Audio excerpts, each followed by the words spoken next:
కరుణామసృణైః కటాక్షపాతైః కురు మాం అంబ కృతార్థసార్థవాహం.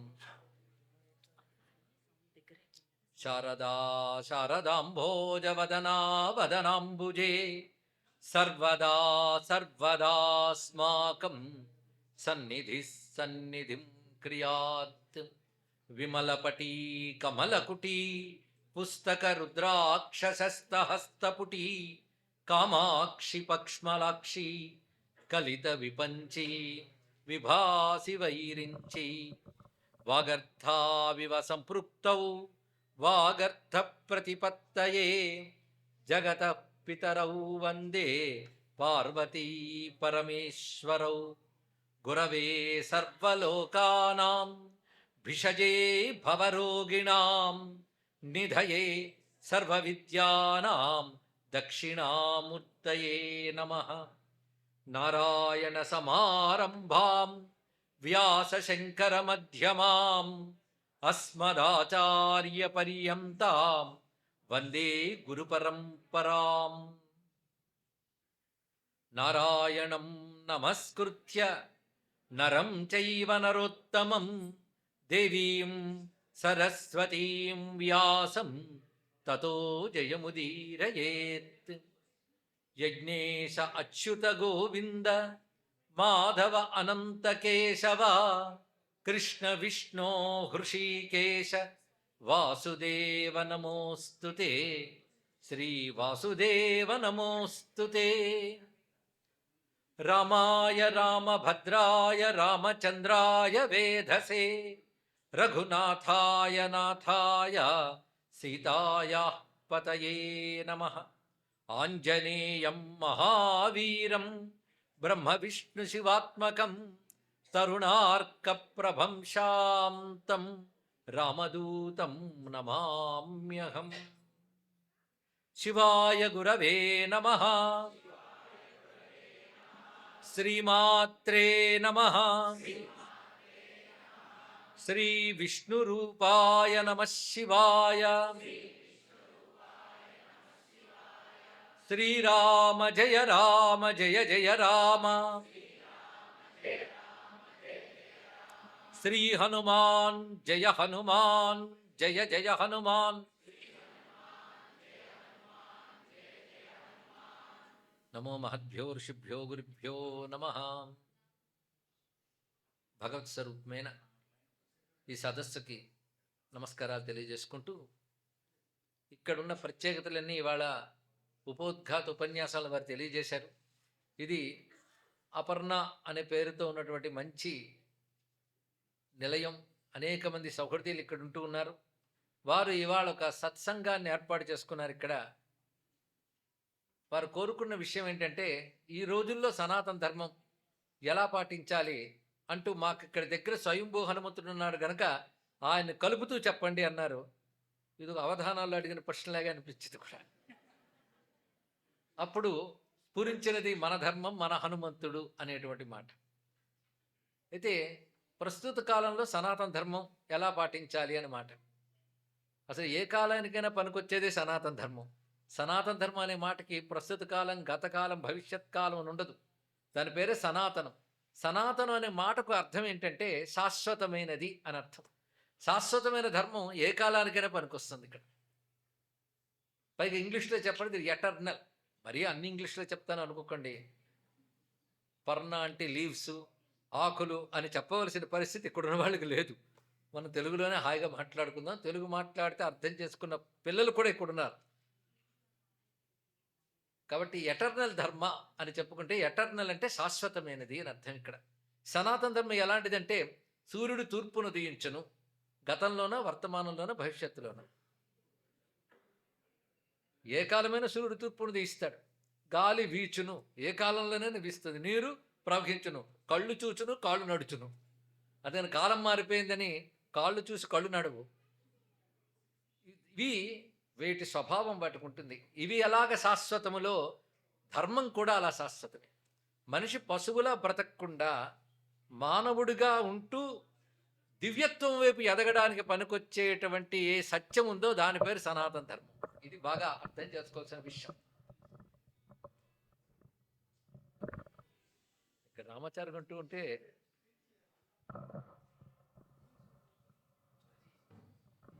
రామాచారి గారు ఉంటే సౌండ్ సరిగ్గానే ఉంటుందండి.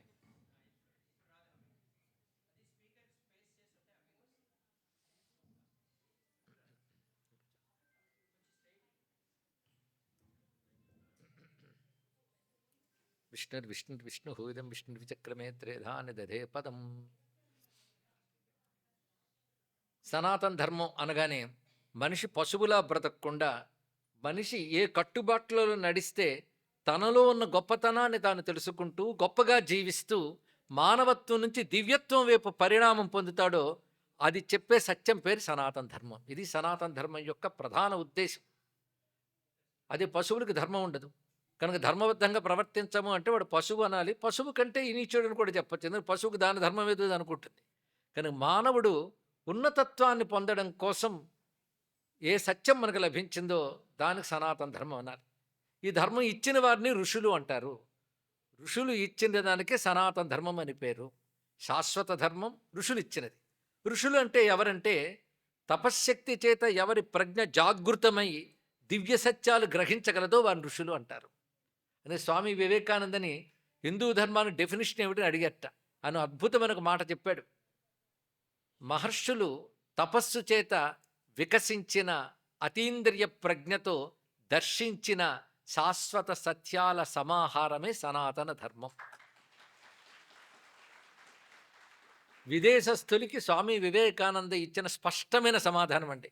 మనం చెప్పగలమా సనాతన ధర్మం అంటే ఏమిటో, హిందూ ధర్మం అంటే ఏమిటో? ఎందుకంటే ఇది ఒక వ్యక్తికి సంబంధించింది కాదు. ఫలానా వ్యక్తి ఆవిష్కరించాడు కనుక వ్యక్తి పేరున వచ్చిన ధర్మం అని చెప్పడానికి లేదు.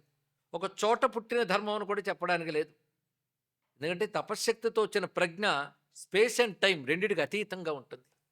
అలాంటి ప్రజ్ఞకి దివ్య సత్యాలు తమంత తాము అనుభవానికి వస్తాయి. అలా వచ్చిన వాటిని తెలుసుకున్నవాడు, అందించినవాడు ఋషి. ఆ ఋషులు ఇచ్చిన ధర్మం గనక దీనికి మరొక పేరు ఆర్ష ధర్మం. ఆర్ష అంటే ఋషులు ఇచ్చినటువంటి ధర్మం. ఇది ఏ కాలానికైనా సరే సనాతన ధర్మం మనల్ని రక్షిస్తోంది. సనాతన ధర్మానికి ఎప్పుడూ క్షతి ఉండదు, అంటే దెబ్బ అనేది ఉండదు. ఇది ముందు తెలుసుకోవాల్సింది. ఇప్పుడు తరం మారిపోతుందండి, అందుకు ఈ సనాతన ధర్మం నిలబడుతుందా లేదా భయం అని పెద్ద తరం వాళ్ళు అంటూ ఉంటారు. చిత్రం ఏంటంటే కొన్ని తరాల క్రితం కూడా ఇదే మాట అన్నారు. ప్రతి తరంలో కూడా తర్వాత తరం ఏమైపోతుందో అంటూ ఉంటారు, కానీ తర్వాత తరాలకు అందుతూనే ఉంటుంది. అది సనాతన ధర్మం యొక్క గొప్పతనం. కొన్ని ఒక కాలంలో పుడతాయి, కొన్ని కాలాలు వేయకపోతూ ఉంటాయి. అయితే ప్రస్తుత కాలంలో సనాతన ధర్మం ఎలా పాటించాలి, ఎవరు, మళ్ళీ ప్రశ్న ఎలా పాటించాలి, తర్వాత ఎవరు ఎలా పాటించాలి అనేది ఇప్పుడు ప్రశ్న వస్తుంది. ఎందుకంటే లైఫ్ స్టైల్ అని ఒకటి ఉంది, జీవిత విధానం. ఒక్కొక్కరి జీవిత విధానం ఒక్కొక్కలాగుంటుంది. ఒకరికి సమయం చక్కగా తీరిగ్గా లభిస్తుంది, ఇంకోటి సమయం లభించదు. కొందరికి చెయ్యాలని ఆసక్తి ఉంటుంది, కొందరికి చెయ్యాలని ఆసక్తి ఉండదు. ఇప్పుడు ఎవరికి చెప్పాలి? ఈ కాలంలోనూ ఇలాంటి వాళ్ళు ఉన్నారు కదా, కనుక ఎవరికి చెప్పాలి? ఇప్పుడు తీరిక లేని వాళ్ళకి, తీరుకున్నవారుక. ఇక్కడ ఆసక్తి ఉన్నవారుక, ఆసక్తి లేని వారుక, రెండో ప్రశ్న. ఆసక్తి ఉన్నవాడు ఎలాగైనా పాటిస్తాడు. కొంతమంది తర్వాత తరానికి ధర్మం ఎలాగండి అంటుంటారు. మాకు పిల్లల్లో ధర్మం పట్ల ఆసక్తి చూపించిన వాళ్ళు చాలామంది కనిపిస్తున్నారు. అనేక చోట్లకు వెళుతూ ఉంటే యువత, పిల్లలు కూడాను చక్కగా మన సనాతన ధర్మాన్ని పాటిస్తున్న వాళ్ళు కనబడుతున్నారు. అటువంటిప్పుడు తర్వాత తరాలు ఎలాగాని భయం ఎక్కడొస్తుంది? ఇక పాటించని వాళ్ళు, శ్రద్ధ లేని వాళ్ళు ప్రతి తరంలోనూ ఉంటారు. చాలా పెద్దవాళ్ళు అనిపించుకున్న వాళ్ళు కూడా ధర్మం పాటించని వాళ్ళు, ధర్మం మీద ఆసక్తి లేని వాళ్ళు చాలామంది ఉన్నారు. చిన్నవాళ్లలో ధర్మం మీద ఆసక్తి ఉన్న వాళ్ళు ఉన్నారు. ఏ కాలంలోనైనా చాలా కాలం క్రితం ధర్మంపై, దైవంపై బలమైన నమ్మకం ఉన్న ఒక పిల్లవాడు ఉన్నాడు. ఎంత ఒళ్ళు పెరిగినా ఆ భక్తి, ధర్మం లేని ఒక పెద్దవాడు ఉన్నాడు. ఆ పెద్దవాడి పేరు హిరణ్యకశిపుడు, ఆ పిల్లవాడి పేరు ప్రహ్లాదుడు. అప్పుడు ఉన్నారు వాళ్ళు, ఎప్పుడు ఉంటూనే ఉంటారు. అంతేగాని ప్రపంచమంతా ఆస్తికం అయిపోవాలి అనుకుంటే వాడికంటే మూర్ఖుడు మరొకడు ఉంటాడు. అందరూ నాస్తికులు అయిపోవాలనుకుంటే వాడికంటే మూర్ఖుడు మరొకడు ఉంటాడు. నాస్తిక సమాజాలు ఉన్నాయి, ఆస్తిక సమాజాలు ఉన్నాయి. అక్కడ సభ్యులు ఉన్నారు, ఇక్కడ సభ్యులు ఉన్నారు, ఇద్దరూ ఉంటారు. కానీ ప్రపంచంలో అన్నీ ఉంటూ ఉంటాయి. అయితే ఎవడి ఆసక్తి బట్టి, ఎవడి యోగం బట్టి వాడి దానితో అనుబంధం ఏర్పరచుకుంటాడు. అలాగా సనాతన ధర్మం ఎవరికి లభిస్తుందంటే ఎవడికి బాగుపడే యోగం ఉంటుందో వాడికి లభిస్తుంది. ఇది ప్రధానమైన అంశం ఇక్కడ. అందుకే కొత్త కొత్త టెక్నాలజీలు వచ్చాయి. ఇవి నిలబడుతుందా అంటే ఆ టెక్నాలజీ సాయంతో కూడా నిలబడుతుంది సనాతన ధర్మం. ఇప్పుడు వస్తున్న సాంకేతికమైన మార్పులు సనాతన ధర్మాన్ని రకరకాలుగా అందిస్తున్నాయి. లేకపోతే ఇవాళ ఇక్కడికి వచ్చిన వాళ్ళల్లో మీరు గమనిస్తే పెద్దవాళ్ళు ఎంతమంది ఉన్నారు, పిల్లలు అంతమంది ఉన్నారు. వీళ్ళందరూ ఎందుకు రాగలిగారంటే ఈ సాంకేతిక పరిజ్ఞానం పుణ్యమా అని సనాతన ధర్మాన్ని అన్ని రకాలుగా తెలుసుకోగలుగుతున్నారు. ఏఐ పెరిగినా మన ఏఐ మారదు. అంటే ఆర్టిఫిషియల్ ఇంటెలిజెన్స్ పెరిగినా యాక్చువల్ ఇంటెలిజెన్స్ దెబ్బతినదు. అది సనాతన ధర్మం మనకు అందిస్తుంది. దాన్ని ఈ ఈ మార్గంలో కూడా అందించేటువంటి వాళ్ళు ఎప్పటికప్పుడు మనకు కనబడుతున్నారు. ఏమిటి సనాతనలో గొప్పతనం అంటే చిత్రం ఏంటంటే ఇది ఒక పుస్తకం మీద ఆధారపడి లేదు. రెండవది ఇలా మాత్రమే చేయాలి, ఇలా చేస్తేనే బాగుపడతావు లేకపోతే నాశనమైపోతావు అని చెప్పదు. సనాతన ధర్మానికి అనేక గ్రంథాలు ఆధారం. పైగా ఇందాక చెప్పినట్టు తీరిగ్గా ఉన్నవాడికి, తీరిక లేనివాడికి, వీళ్ళందరికీ కూడా పనికొచ్చేటువంటిది. ఒక శ్రమజీవి ఉంటాడు, వాడు శ్రమ పడితే కానీ రోజు గడవదు. ఇంకొకడికి బుద్ధిజీవి ఉంటాడు, వాడు ఆలోచించగలిగిన మేధావి. ఇంకోటికి అడ్మినిస్ట్రేషన్ పాలన వాటిల్లో హడాబడి ఉంటాడు. కానీ వాడికి వీడికి కూడా సనాతన ధర్మం చక్కగా మార్గం చూపిస్తుంది. అంటే నువ్వు ఉన్న మార్గంలోంచి నువ్వేం కష్టపడక్కర్లేదు, అందులోంచే నువ్వు తరించవచ్చు అని చక్కటి మార్గాలు సనాతన ధర్మం చెప్పింది. అత్యంత క్లిష్టమైనటువంటి యాగములు, యోగములు, ఉపాసనలు ఎలా ఉన్నాయో అత్యంత సులభమైనటువంటి మార్గాలు కూడా సనాతన ధర్మం మనకు చెప్తున్నది. పైగా సనాతన ధర్మం అనేక శాస్త్రాల బలం కలిగిన ధర్మం. ఇది ప్రతివారు తెలుసుకోవాల్సింది. మన శాస్త్రం ఒక్కసారి సనాతన ధర్మం అంటే ఎన్ని శాస్త్రాలు గుర్తొస్తాయో చెప్తాం. ప్రపంచాన్ని ఇప్పుడు ఆరోగ్యకరమైన సమాజంగా అంటే శారీరకంగా మానసికంగా sound mind in sound body అని చెప్పినట్లుగా శారీరకంగా మానసికంగా అభివృద్ధి చెందడానికి పనికొచ్చేటువంటి యోగా అనేటటువంటిది సనాతన ధర్మం ప్రపంచానికి ఇచ్చిన కంట్రిబ్యూషన్. అవునా లేదా చెప్పండి. కొన్ని దశాబ్దాల పూర్వం యోగా అంటే అదొక చాదస్తం అనుకున్నారు. ఇప్పుడు ఏమంటున్నారు? యోగా ఈజ్ ఏ సైన్స్, ఇది ప్రతివాడి జీవితానికి అవసరమని ప్రపంచమంతా కళ్ళు తెరవడమే కాదు, యోగా డేను కూడా సాధించింది.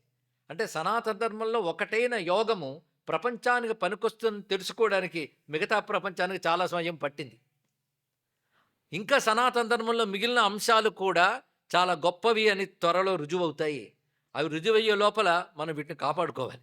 యోగా కాపాడబడింది కనుక గొప్పదని వాళ్ళు రుజువు చేశాం. ఒకవేళ యోగా అనేది లేకపోయి ఉంటే రుజువు చేయడానికి ఎవరున్నారు? కనుకనే అన్నీ తెలుసుకున్న తర్వాత అప్పుడు పాటిద్దాం అనుకుంటే సరిపోదు. మనం పాటిస్తూ ఉంటే ఎప్పటికైనా తెలుస్తాయి. ఇది తెలుసుకోవాలి, పాటిస్తూ ఉంటే తెలుస్తుంటాయి.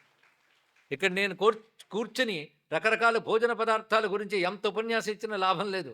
భోజనం చేస్తేనే దాని యొక్క తృప్తి అనుభూతి కలుగుతుంది. ఇది మహా ఉపన్యాసం చెప్తే భోజనం చేయాలని ఆసక్తి పెంచొచ్చేమో కానీ అనుభూతి మాత్రం దానివల్ల లభిస్తుంది. అందుకే పాటించేవాడికి ధర్మం ఎప్పుడూ తనదైనటువంటి శక్తిని ప్రసరిస్తూనే ఉంటుంది. ఇంకా కొద్ది రోజుల్లో చూడండి, ఇప్పటికే చాలా వరకు వచ్చే మీరే చెప్పగలరు, ఒక పూజలో ఎంత గొప్పతనం ఉందో కొన్నాళ్ళ తర్వాత యోగాలో బయటకు వస్తుంది. అప్పుడు ఇంటర్నేషనల్ పూజా డే రావచ్చు. ఇలా ఒక్కొక్కటి బయటకు వస్తుంది. యోగా డే వచ్చే గది రాదు. మనకొక అలవాటు ఏంటంటే మనకు పాతకాలం నుంచి వచ్చిన వాటి మీద చిన్న చూపు చూడడం, అదేమిటో సనాతన ధర్మంలో పుట్టిన వాళ్ళకి అలవాటు. నాకు ఇతర మతాల వాళ్ళ పట్ల చాలా ప్రేమ. ఎందుకంటే వాళ్ళు పిల్లల దగ్గర నుంచి పెద్దవాళ్ళ వరకు వాళ్ళ ధర్మాన్ని అపారంగా గౌరవిస్తారండి. మీరు గమనించండి. ఇక్కడ చిత్రం ఏంటంటే ఒక్క హిందూ మతంలో తప్ప ఇంకెక్కడ నాస్తికులు దొరకరు. మీరు పరిశీలించండి. వాళ్ళు నాస్తికులు ఉండరు, వాళ్ళు క్వశ్చన్ చేయరు. మన పిల్లలు క్వశ్చన్ చేస్తే అబ్బా ప్రశ్నిస్తున్నారు మురిసిపోతూ ఉంటారు. వాళ్ళకు ఒక నాలెడ్జ్ ఉంది. దేన్ని ప్రశ్నించి తెలుసుకోవాలి, దేన్ని ప్రశ్నించకుండా అనుసరించాలి అనేటువంటి డివిజన్ వాళ్ళకు ఉన్నదండి. ఇది తెలుసుకోవాలి. కొన్నిటి ప్రశ్నించకూడదు, అనుసరించడమే. ఒక డాక్టర్ ప్రిస్క్రిప్షన్ రాసిస్తాడు, ఈ మందు నీ రోగానికని. వెంటనే వాడి దగ్గర కూర్చొని నిజమేనా, ఇది పనిచేస్తుందా అని అడగకూడదు. అప్పుడు మెడిసిన్ చదువు అంటాడు. మెడిసిన్ చదివి రోగాన్ని ఎవడైనా కుదుర్చుకోగలడండి ఇక్కడ మొత్తం. దానికంటే ఇచ్చిన ప్రిస్క్రిప్షన్ వాడిస్తే మంచిది. కాబట్టి నాస్తికుడైన డాక్టర్ దగ్గరికి వెళ్ళినప్పుడు అతని మీద నమ్మకంతోనే మందు పుచ్చుకుంటున్నాడా లేదా చూడండి. ఇక్కడ నిన్న కాక మొన్న చదువుకున్న డాక్టర్నే నమ్ముకున్నావు, తపస్సు చేసిన ఋషుల వాక్యాలు నమ్ముకోకపోతే ఎలా అండి? ఇతర మతాల్లో వాళ్ళ నుంచి మనం ఎన్నో నేర్చుకోవాలి. ఎందుకంటే గొప్పతనం అన్ని చోట్ల ఉంటుంది. అలాగని మన మతం నుంచి అక్కడ వెళ్ళి అనుసరించనక్కర్లేదు.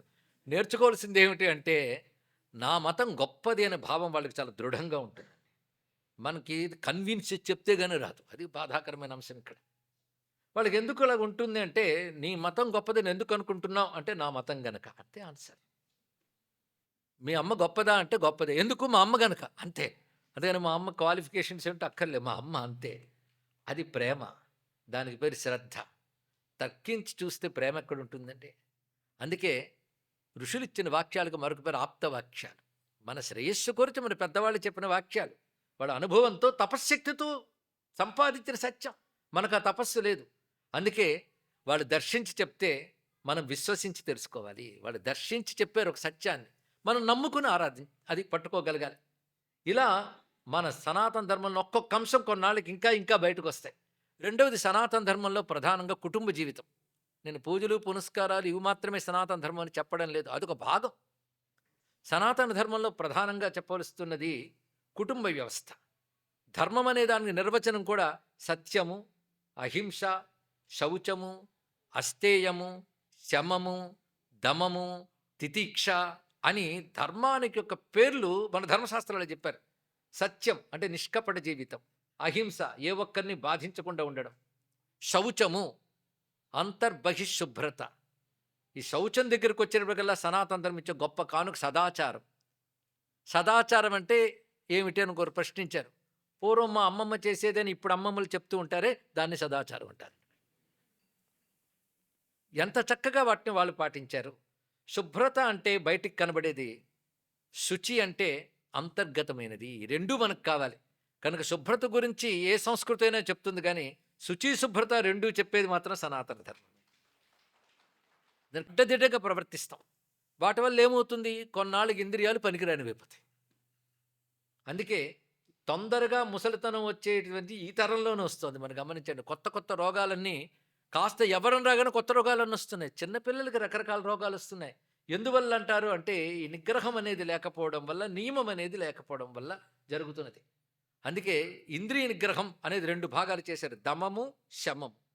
దమము అంటే బయట ఉన్న ఇంద్రియాలు నిగ్రహించడం. శమము అంటే మనస్సును కంట్రోల్లో పెట్టుకోవాలి. ఈ మనస్సును కంట్రోల్లో పెట్టుకుంటే ఎమోషన్స్ కంట్రోల్లో ఉంటాయి. ఇప్పుడు స్ట్రెస్ని మేనేజ్ చేయడం ఏంటండి? చాలా బాధగా ఉన్నది. తీసిపారేయాలి కానీ దానికి కావాల్సింది లైఫ్ మేనేజ్మెంట్ తెలుసుకోగలగాలి. కనుక దాన్ని మేనేజ్ చేస్తూ కాపాడుకోవాల్సిన అవసరం లేదు ఇక్కడ. వాటి నుంచి అలా బయటపడాలో మనం ఆలోచించగలగాలి. దానికి గొప్పది మన మీద మనకు కంట్రోల్ ఉండాలి. ఇది చాలా ముఖ్యమైనది. మన మీద మనకు కంట్రోల్ లేకపోతే మనం ఇంకెవరిని కంట్రోల్లో పెట్టగలం? ఈ మాట చిన్నపిల్లాడు చెప్పుడు పెద్ద ఆయనకి. అంటే ప్రహ్లాదు హిరణ్యకశిపుడికి బోధించాడు. వాడిని జయించాను, వీడిని జయించాను, ఆ రాజును కంట్రోల్ చేసుకుని. ఏముంది నాన్న గొప్పతనం? నిన్ను నువ్వు జయించుకో, నిన్ను నువ్వు నిగ్రహించుకో, అప్పుడు ఏదైనా సాధించగలవు అని గొప్ప మాట చెప్పాడు. ఇప్పుడు ఇవే మాటలు కాస్త టర్మ్స్ మార్చి కొత్త కొత్త పదాలు, జగ్లరీ ఆఫ్ వర్డ్స్ అంటారు, ఇవి చేసి పాశ్చాత్య దేశాల్లోంచి ఇవే మళ్ళీ దిగుబడి చేస్తున్నారు మన కోసం. తెలుసా? వేదాంతంలో చెప్పిన ఆత్మవిజ్ఞానానికి కాన్షియస్నెస్ స్టడీస్ అని పేరు పెట్టారు. ఇలా ప్రతిదీ కూడా మన కామక్రోధ లోభ మోహ మదమాత్సర్యములు అంటే ఇది ముసలి వాళ్ళు మాట్లాడుకుంటాం. ఈ మధ్య ఒక ఆయన సక్సెస్ టిప్స్ అని రాశాడు. సక్సెస్ టిప్స్లో ఈ 6 జయించడమే సక్సెస్ అని అద్భుతమైన చాప్టర్స్ రాశాడండి. ఒబ్బో ఇదే తీసుకుని రాశాడు. అంటే మనం దాన్ని అడాప్ట్ చేసుకోవడం, అప్లై చేసుకోవడం ఉన్నది. అందుకే ప్రపంచంలో ఎక్కడైనా మనం బాగుపడడానికి కనిపించే ఒక మంచి మాట వచ్చింది అంటే అది ఖచ్చితంగా సనాతన ధర్మంలో చెప్తుంది. అక్కడ ఉన్నది ఏ మంచి మాట తీసుకోండి. ఇవాళ కొత్తగా మీరు ఏదైనా విన్నారంటే దాని ఆరిజిన్ అది. అందుకే స్వామి వివేకానంద మొట్టమొదటి చికాగోలో మాట్లాడుతూ, నేను సనాతన ధర్మం తరపు నుంచి వచ్చానంటూ, సనాతన ధర్మం అంటే ఏమిటో పరిచయం చేసుకో మాట అన్నాడు. ఒకటే మాట ఫస్ట్ చెప్పింది, the mother of all religions అన్నాడు. అద్భుతమైన మాట. అసలు ప్రపంచము, జీవుడు, పరమాత్మ అనే సబ్జెక్టు గురించి సంపూర్ణమైన అవగాహన కలిగించినటువంటిది సనాతన ధర్మం. అందుకే మనమున్నామంటే ఎవడికి వాడు నేనున్నాను, నా చుట్టూ ప్రపంచం ఉంది. ఇది ప్రతివాడు మాట్లాడతాడు. కానీ నేను ప్రపంచము ఎవరి చేతిలోనూ ఉన్నాం. కొంత అయితే తెలుస్తుంది. మా చేతుల్లో, ప్రపంచం చేతుల్లో నేనున్నానా? నా చేతిలో ప్రపంచం ఉందా? కాదు. ఇద్దరి పిలకలు మరుగుడి చేతిలో ఉన్నాయి అని ఒక భావం వస్తే వాడిని ఈశ్వరుడు అన్నాం. ఈ మూడింటి గురించి డిస్కస్ చేస్తూ చెప్పిన దాన్ని మతం అంటారు, ఇక్కడ ధర్మం అంటారు. కానీ జీవుడు, జగత్తు, ఈశ్వరుడు మూడింటి గురించి చర్చ చేస్తుంది. ఆ మూడింటి గురించి ఎన్ని రకాల చర్చ చేయాలో అన్ని రకాల చర్చలు యుగాల క్రితమే చర్చించిన పరిపూర్ణ ధర్మం సనాతన ధర్మం. నువ్వు ఎన్ని చెప్పు. ఉదాహరణకి ఇందాక చెప్పిన ఈశ్వరుడు గురించి చెప్పాం. ఈశ్వరుడికి ఆకారం ఉందా, నిరాకారం ఉందా? పిల్లలు ఏం చెప్తారు? ఇప్పుడు హనుమంతుడి గుడికి వెళ్ళాం, ఇప్పుడు వెంకటేశ్వరుడి గుడికి వెళ్ళాం కనుక భగవంతుడికి ఆకారం ఉంది అంటారా? సరే, ఆకారం ఉంది. నిరాకార నిరాకుల అని లలిత శాస్త్రం చదువుతున్నారు కదా, ఆకారం లేదని కూడా అన్నారు. ఆకారం ఉందన్నారు. భగవంతుడు ఒకడా ఎందడోనా? చూసారా, తడుముకోకుండా హిందువులందరూ చెప్తున్నారు. హిందువులు చిన్నప్పటి నుంచి అది చెప్పేశారు. ఎంతమంది దేవుళ్ళని దండ పెట్టేవాళ్ళు హిందువులు మాత్రమే. కనుక దేవుడు ఒక్కడనే వాడు కూడా హిందువే. అది గొప్ప ఆశ్చర్యం అంటే ఇక్కడ. అంటే వీళ్ళకి ఒక భావం తెలుసు, ఉన్నది ఒకడే ఈశ్వరుడు, వాడు మనల్ని అనుగ్రహించడం కోసం అనేక రూపాలతో వచ్చాడు. ఎవరు ఏ రూపంతో ఆరాధించినా ఆరాధించేది ఒకటే అని చిన్నప్పటి నుంచి నూరి మన గ్రంథాలు చెప్పాయి. అంతెందుకు భగవద్గీతలోని స్వామి చెప్పాడు, ఏ యథామాం ప్రపద్యంతే తాంస్తథైవ భజామ్యహం సర్వదేవ నమస్కార కేశవం ప్రతిగచ్చతి. అందుకే ప్రతి దేవతా నామాల్లో మిగిలిన దేవతల నామాలు ఉంటూ ఉంటాయి. ఈ ఏకత్వ జ్ఞానం ఇస్తూనే అనేకత్వాన్ని చెప్పారు ఇక్కడ. పైగా వీళ్ళ అనుగ్రహం పొందడం కోసం రకరకాల ప్రక్రియలు మనకు చెప్పారు. ఒకటి మంత్రజపం, ఇంకోటి ధ్యానం, మరొకటి నామజపం, మరికొన్ని యోగములు, యాగములు. యాగాలు చేస్తే ఎంత గొప్పదో అది కూడా చాదస్తం అనుకున్నాం. ఇప్పుడు యోగాలాగే యాగా కూడా బయటకు వచ్చిందని ఈ మధ్య. అమెరికాలో ఒక ఆయన హోమా యోగా అని పేరు పెట్టాడు. కొంతసేపు నాకు అర్థం చేసుకోలేపాడు. అంటే ఈ మధ్య యోగా అని పేరు పెడితే చాలా సేలబిలిటీ ఉందని ఆయన హోమా యోగా అన్నాడు ఇక్కడ. చాలామంది చేరారు. చేరిన వాళ్ళందరూ పాశ్చాత్యులే. వాళ్ళు ఏం చక్కగా హోమాలు చేసేస్తున్నారు. ఈ మధ్య ఒక పర్యావరణ సంబంధించిన సైంటిస్టులు ఒక పుస్తకాన్ని తీసుకొచ్చారు, అత్యద్భుతమైన పుస్తకం.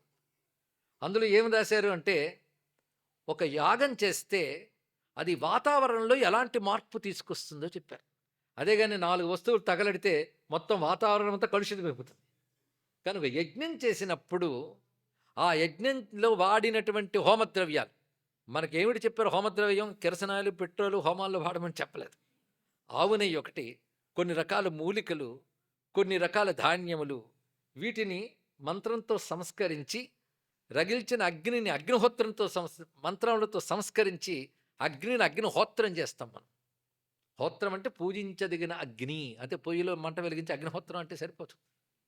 పూజించదగిన అగ్నిహోత్రం, దానిలో హోమం చేస్తే అది సూక్ష్మ పరిణామాలుగా మారి వాతావరణాన్ని ఎంత పటిష్టం చేస్తుంది, ఆ ఓజోన్ అనేది ఎంత దృఢంగా ఉంటుంది ఒక యజ్ఞం చేస్తే, ఆ వాతావరణం అంతా ఎంత శక్తివంతమవుతుంది అనే దాని మీద రకరకాల మోడర్న్ ఎక్విప్మెంట్స్తో టెస్ట్ చేసి యాగాలు ఎంత జరిగితే ప్రపంచం, ప్రకృతి అంత క్షేమంగా ఉంటే రుజువు చేశారండి. చెప్పండి, ఇలాంటి ఫైండింగ్స్ సనాతన ధర్మంలో తప్ప ఇంకెక్కడున్నాయి?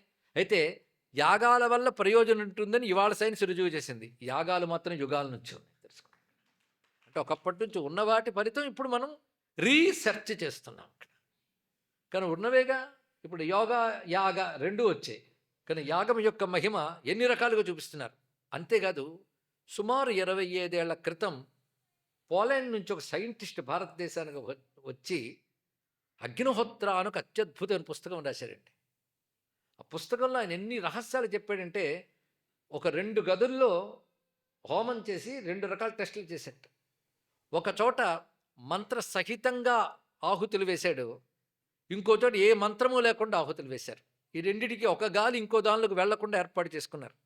ఆ 2 చోట్ల ఉన్న వాతావరణాన్ని పరిశీలిస్తే మంత్ర సహితంగా చేసిన దాంట్లో గొప్ప ఎనర్జీ లెవెల్స్ చాలా గొప్పగా ఉన్నాయని రుజువు చేశారు. అంటే మంత్రానికి ఏదో శక్తి ఉంది. అంటే మంత్ర సహితంగా హోమం చేయడమే కదా మనలో కనబడుతున్నది. ఇప్పుడు చెప్పండి, ఇలా ఒక్కొక్కటి బయటకు వస్తున్నాయి. అందుకే పసితనం నుంచి పిల్లలకి మన సనాతన ధర్మం మీద ముందు నేర్పవలసింది ప్రైడ్, గర్వం నేర్పాలి. నా ధర్మం నా గొప్పది అని భావం కలగాలి. ఇతర ధర్మాల వాళ్ళు చిన్నప్పటి నుంచే టోపీలు ఎందుకు పెట్టుకుంటారు? చిన్నప్పటి నుంచో ఒళ్ళంతా ఎందుకు కప్పుకుంటారు? కాస్త గడ్డం పెరగడం మొదలెట్టాక దాన్ని అలాగే ఎందుకు పెరగనిస్తారు?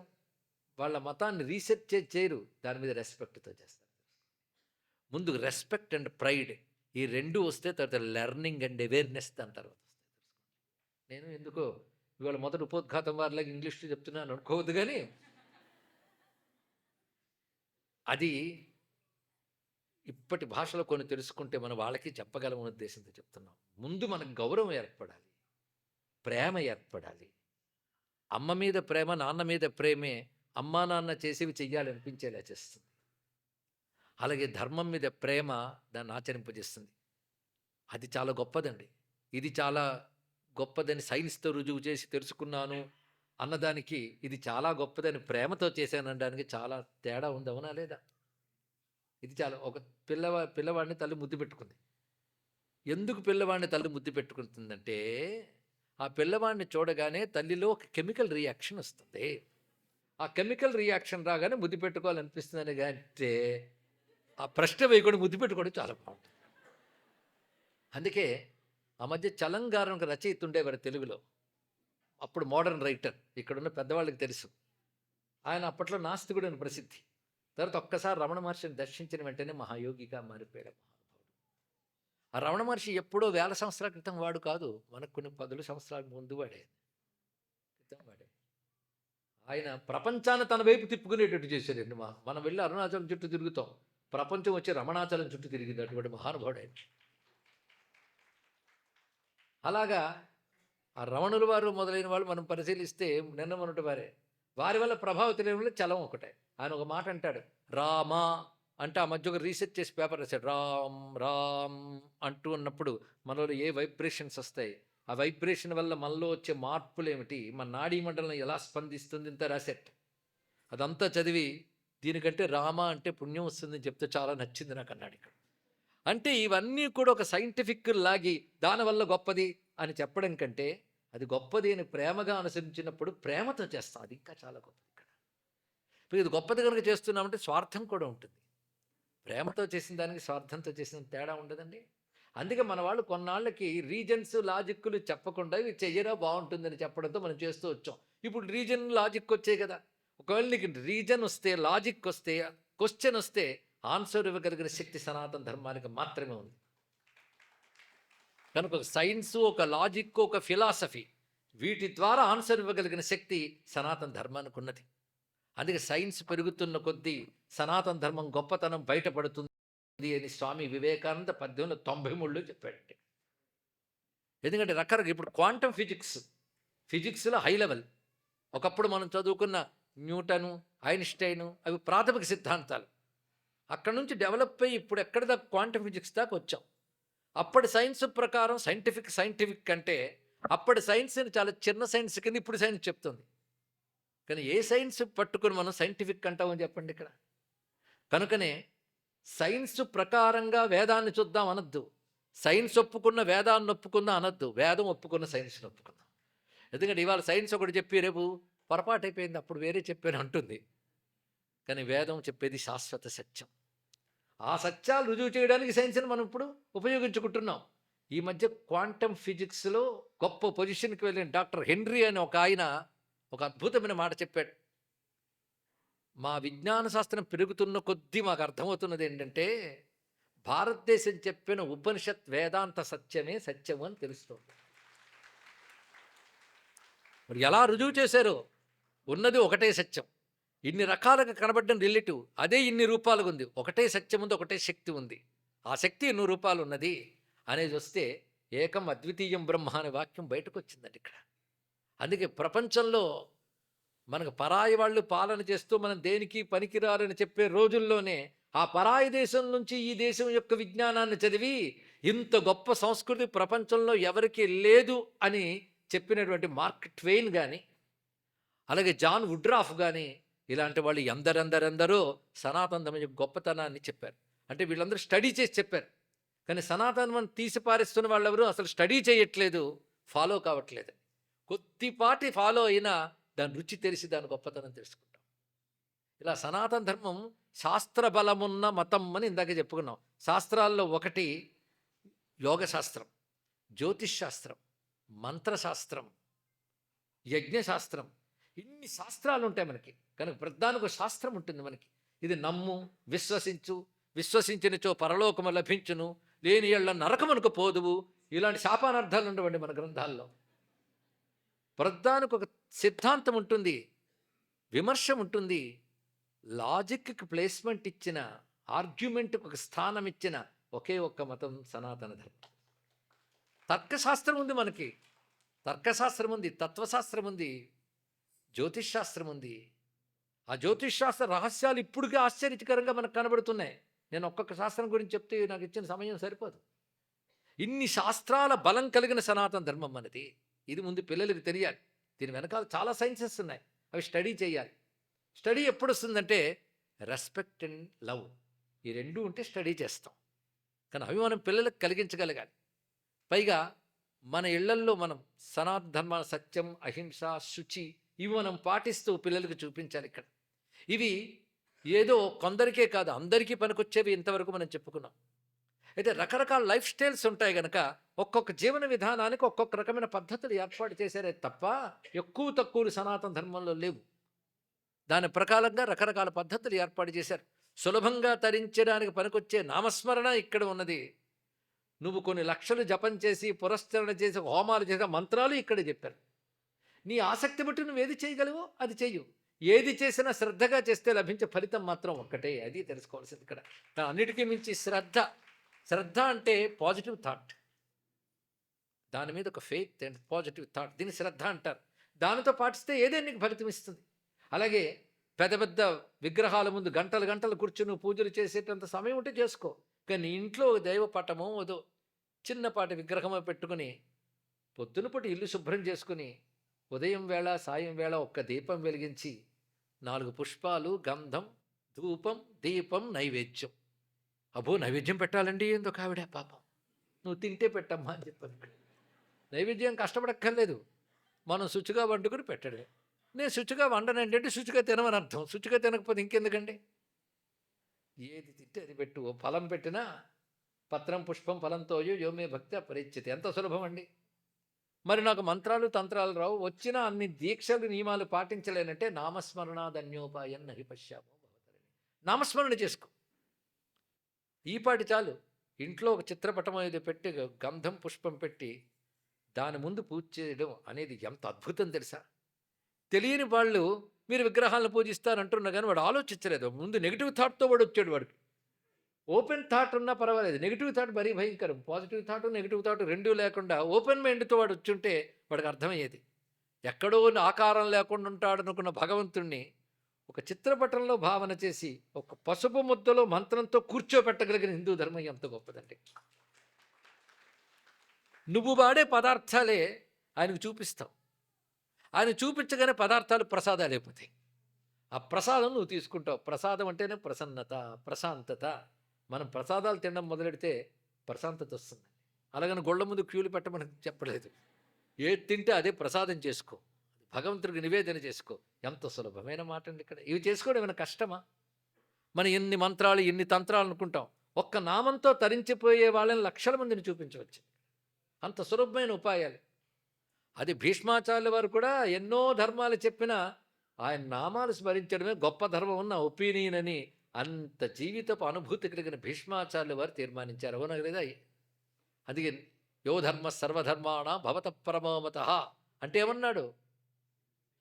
ఇదే ధర్మము అని చెప్పాడా లేదా? ఏది విష్ణు సహస్రనామములు చెప్పాడు. భగవన్ నామములు నిరంతరం జపించు, తర్వాత అర్థం చేసుకో, అప్పుడు భగవంతుడు అర్థమవుతాడు. అసలు భగవంతుడి కాన్సెప్ట్ కూడా సనాతన ధర్మంలో చాలా విశేషమండి.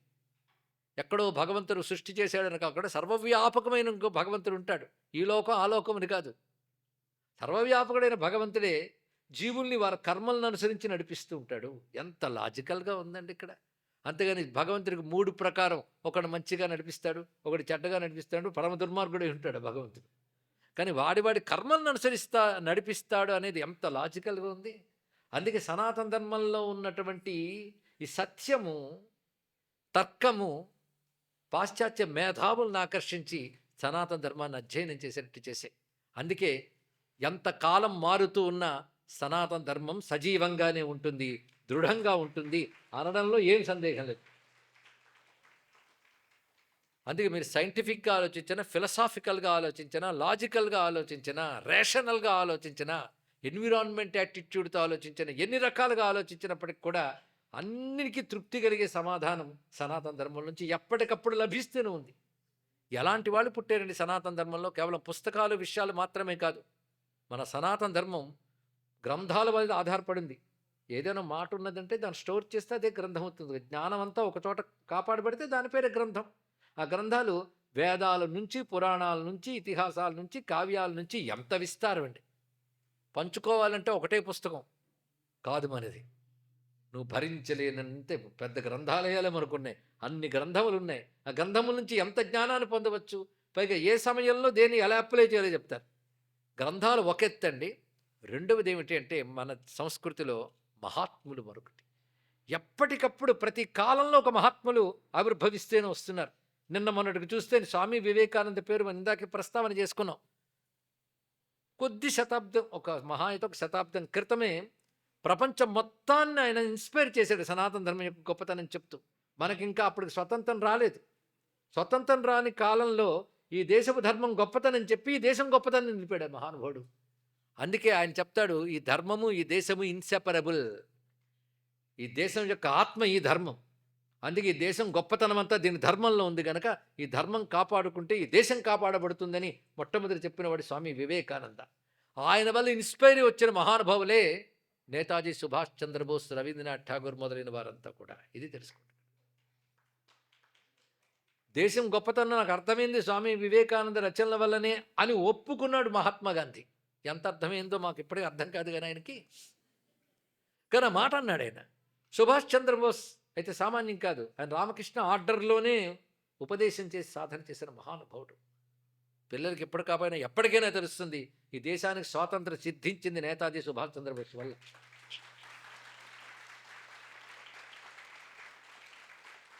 ఆయనపై ఇన్స్పిరేషన్ ఇచ్చిన మహానుభావులు ఎవరు? స్వామి వివేకానంద. ఆయనకి ఇన్స్పిరేషన్ ఇచ్చిన వాళ్ళు ఎవరు? రామకృష్ణ పరమహంస. ఎప్పటికప్పుడండి. అలాగే ఇంకా వెనక్కి వెళ్ళి చూస్తే ఈ దేశం మీద పై వాటి నుంచి వచ్చే దాడులతో విధ్వంసాలు చెలరేగాయి. ధర్మాలని, గ్రంథాలు తగలబెట్టారు, ఎందరినో హత్యలు చేశారు. అలాంటి సమయంలో కూడా మహానుభావులు ఉద్భవించి ఈ సనాతన ధర్మాన్ని కాపాడారు. అలాంటి వాళ్ళల్లో ఒక మహానుభావుడు మనకి సమర్థ రామదాసు, తులసీదాసు, చైతన్య మహాప్రభు మొదలైన వారు, విద్యారణులు వారు. నేను చెప్పేదానికి కొన్ని సెంచురీస్ గ్యాప్స్ ఉంటుంది ఒకరికొకరికి. కానీ ఒక్కొక్కరి వల్ల ఈ దేశం ఎలాగ బాగుపడిందో పిల్లలకి చెప్పాలి. ఆ హిస్టరీలు మన చదువుల్లో చదువుకోలేదు. ఎందుకంటే పాశ్చాత్యులు ఏం రాశారో దాన్ని చదవనిచ్చారు కొన్ని దశాబ్దాల పాటు. సోషల్ మీడియా పుణ్యమా అని ఇప్పుడు అసలు చరిత్రలు బయటకు వస్తున్నాయి. అసలు చరిత్రలు పిల్లలకు అందించండి. సమర్థ రామదాసును మహానుభావుడు ఉన్నాడు. ఇప్పుడు ఆయన గురించి నేను ఫోకస్ చేస్తున్నా. అక్బర్ కాలంలో వచ్చినటువంటి వాళ్ళల్లో మనకి తులసీదాసు, మధుసూదన సరస్వతి ఆ సమయంలో ఉన్న యువతని ఇన్స్పైర్ చేశారు. నిన్న ఎవరో అడిగారండి నన్ను టీవీ వాళ్ళు, ప్రస్తుతం జన్జీకి సనాతన ధర్మం ఎంతవరకు పనికొస్తుంది? జన్జీ అంటే ఎవరు మీకు తెలియక కాదు. ఇక్కడ జన్జీ నాకు చాలా కనబడుతున్నారు. అయినా ప్రతి తరంలోనూ జన్జీ ఉంటుంది, ప్రతి కాలంలో జన్జీ ఉంటుంది. అప్పటి జన్జీ కూడా ఈ సనాతన ధర్మం పెట్టుకుని వాళ్ళు ఇప్పుడు పెద్దవాళ్ళు అయ్యారు. ఇప్పుడు పెద్దవాళ్ళందరూ ఒకప్పుడు జన్జీలే, మాజీ జన్జీలే. వీళ్ళు కూడా కమింగ్ ఓల్డ్ పీపులే, అంతే కదా. ఈ జన్జీ అనే మాట కొత్త కొత్త వర్డ్స్ కాయిన్ చేసి సంతోషపడిపోతుంటాం. కానీ ఎన్ని తరాలు మారినా ఎప్పటికప్పుడు అప్పుడు జన్జీని ఇన్స్పైర్ చేశారండి ఎవరు? తులసీదాస్ కానీ వాళ్ళందరూ. తత్పూర్వానికి వెళితే మనం బాగా అలా ఇన్స్పైర్ చేసిన మహానుభావులు ఒక ఆయన ఉన్నాడు. అప్పటికి అనేక రకాల పరాయి వాళ్ళ దాడులు, ఆ దాడుల్లో ఈ దేశం అల్లకల్లోలం అయిపోయింది. మతం దాడి చేస్తే మతానికి దెబ్బ అనుకోవద్దు, దేశానికి దెబ్బ, దేశం యొక్క స్టెబిలిటీకి దెబ్బ. ఒకడికి రెస్ట్ ఉండదు, రక్షణ ఉండదు. అలాంటి సమయంలో ఈ ధర్మం కోసం కృషి చేసిన వాళ్ళల్లో బాహ్యంగా వచ్చి పోరాడే వాళ్ళే లేరు. ధర్మంతో సమాజాన్ని ఇన్స్పైర్ చేసి నిలబెట్టిన మహానుభావులు రక్షించారు. వారిలో ఒక ఆయన ఉన్నాడు, సమర్థ రామదాస్ అని మహాత్ముడు. ఆ సమర్థ రామదాసు ఎంత గొప్పవాడంటే ఆయన ఎప్పుడూ ఈ ధర్మం ఎలా బాగుపడుతుంది, దేశం ఎలా బాగుపడుతుంది అనుకుంటూ చిన్నతనంలోనే, అప్పుడు ఆయన జన్జీ, ఆ చిన్నతనంలోనే ఒక ఆలయంలో ప్రవేశించి అక్కడ హనుమంతుడిని చూస్తూ కూర్చున్నాడు. ఆయన పూర్వజన్మ సంస్కారం ఏంటో కానీ హనుమంతుడు ఆయనకు ప్రత్యక్షమే రామమంత్రాన్ని ఉపదేశం చేశాడు. గో టు హిస్టరీ, చరిత్రలో ఉంది ఇదంతా కూడా. హనుమంతుడు ప్రత్యక్షమే రామ మంత్రం ఉపదేశించాడు. దీనితోనే మొత్తం దేశం ధర్మం రక్షింపబడుతుందని చెప్పాడు ఇక్కడ. దానితో ఆయన ఏం చేశారంటే, దేశం ధర్మం రక్షింపబడాలంటే హనుమంతుడు రాముడు ఉంటే చాలన్నమాట. ఇది పెద్ద సూత్రం అండి. దానితో ఆయన ఆసేతు సీతాచలం తిరిగాడు ఆ రోజుల్లో. అప్పుడు ఇంత ఫెసిలిటీస్ ఏం లేవు. ఈ దేశం మొత్తం సంచరించాడు. సంచరించిన ప్రతి చోట ఆయన ఏం చేశారంటే, ఒక శిలను చూస్తాడు, తన చేతితో ఆ శిలపై చెక్కుతాడు చేతితో.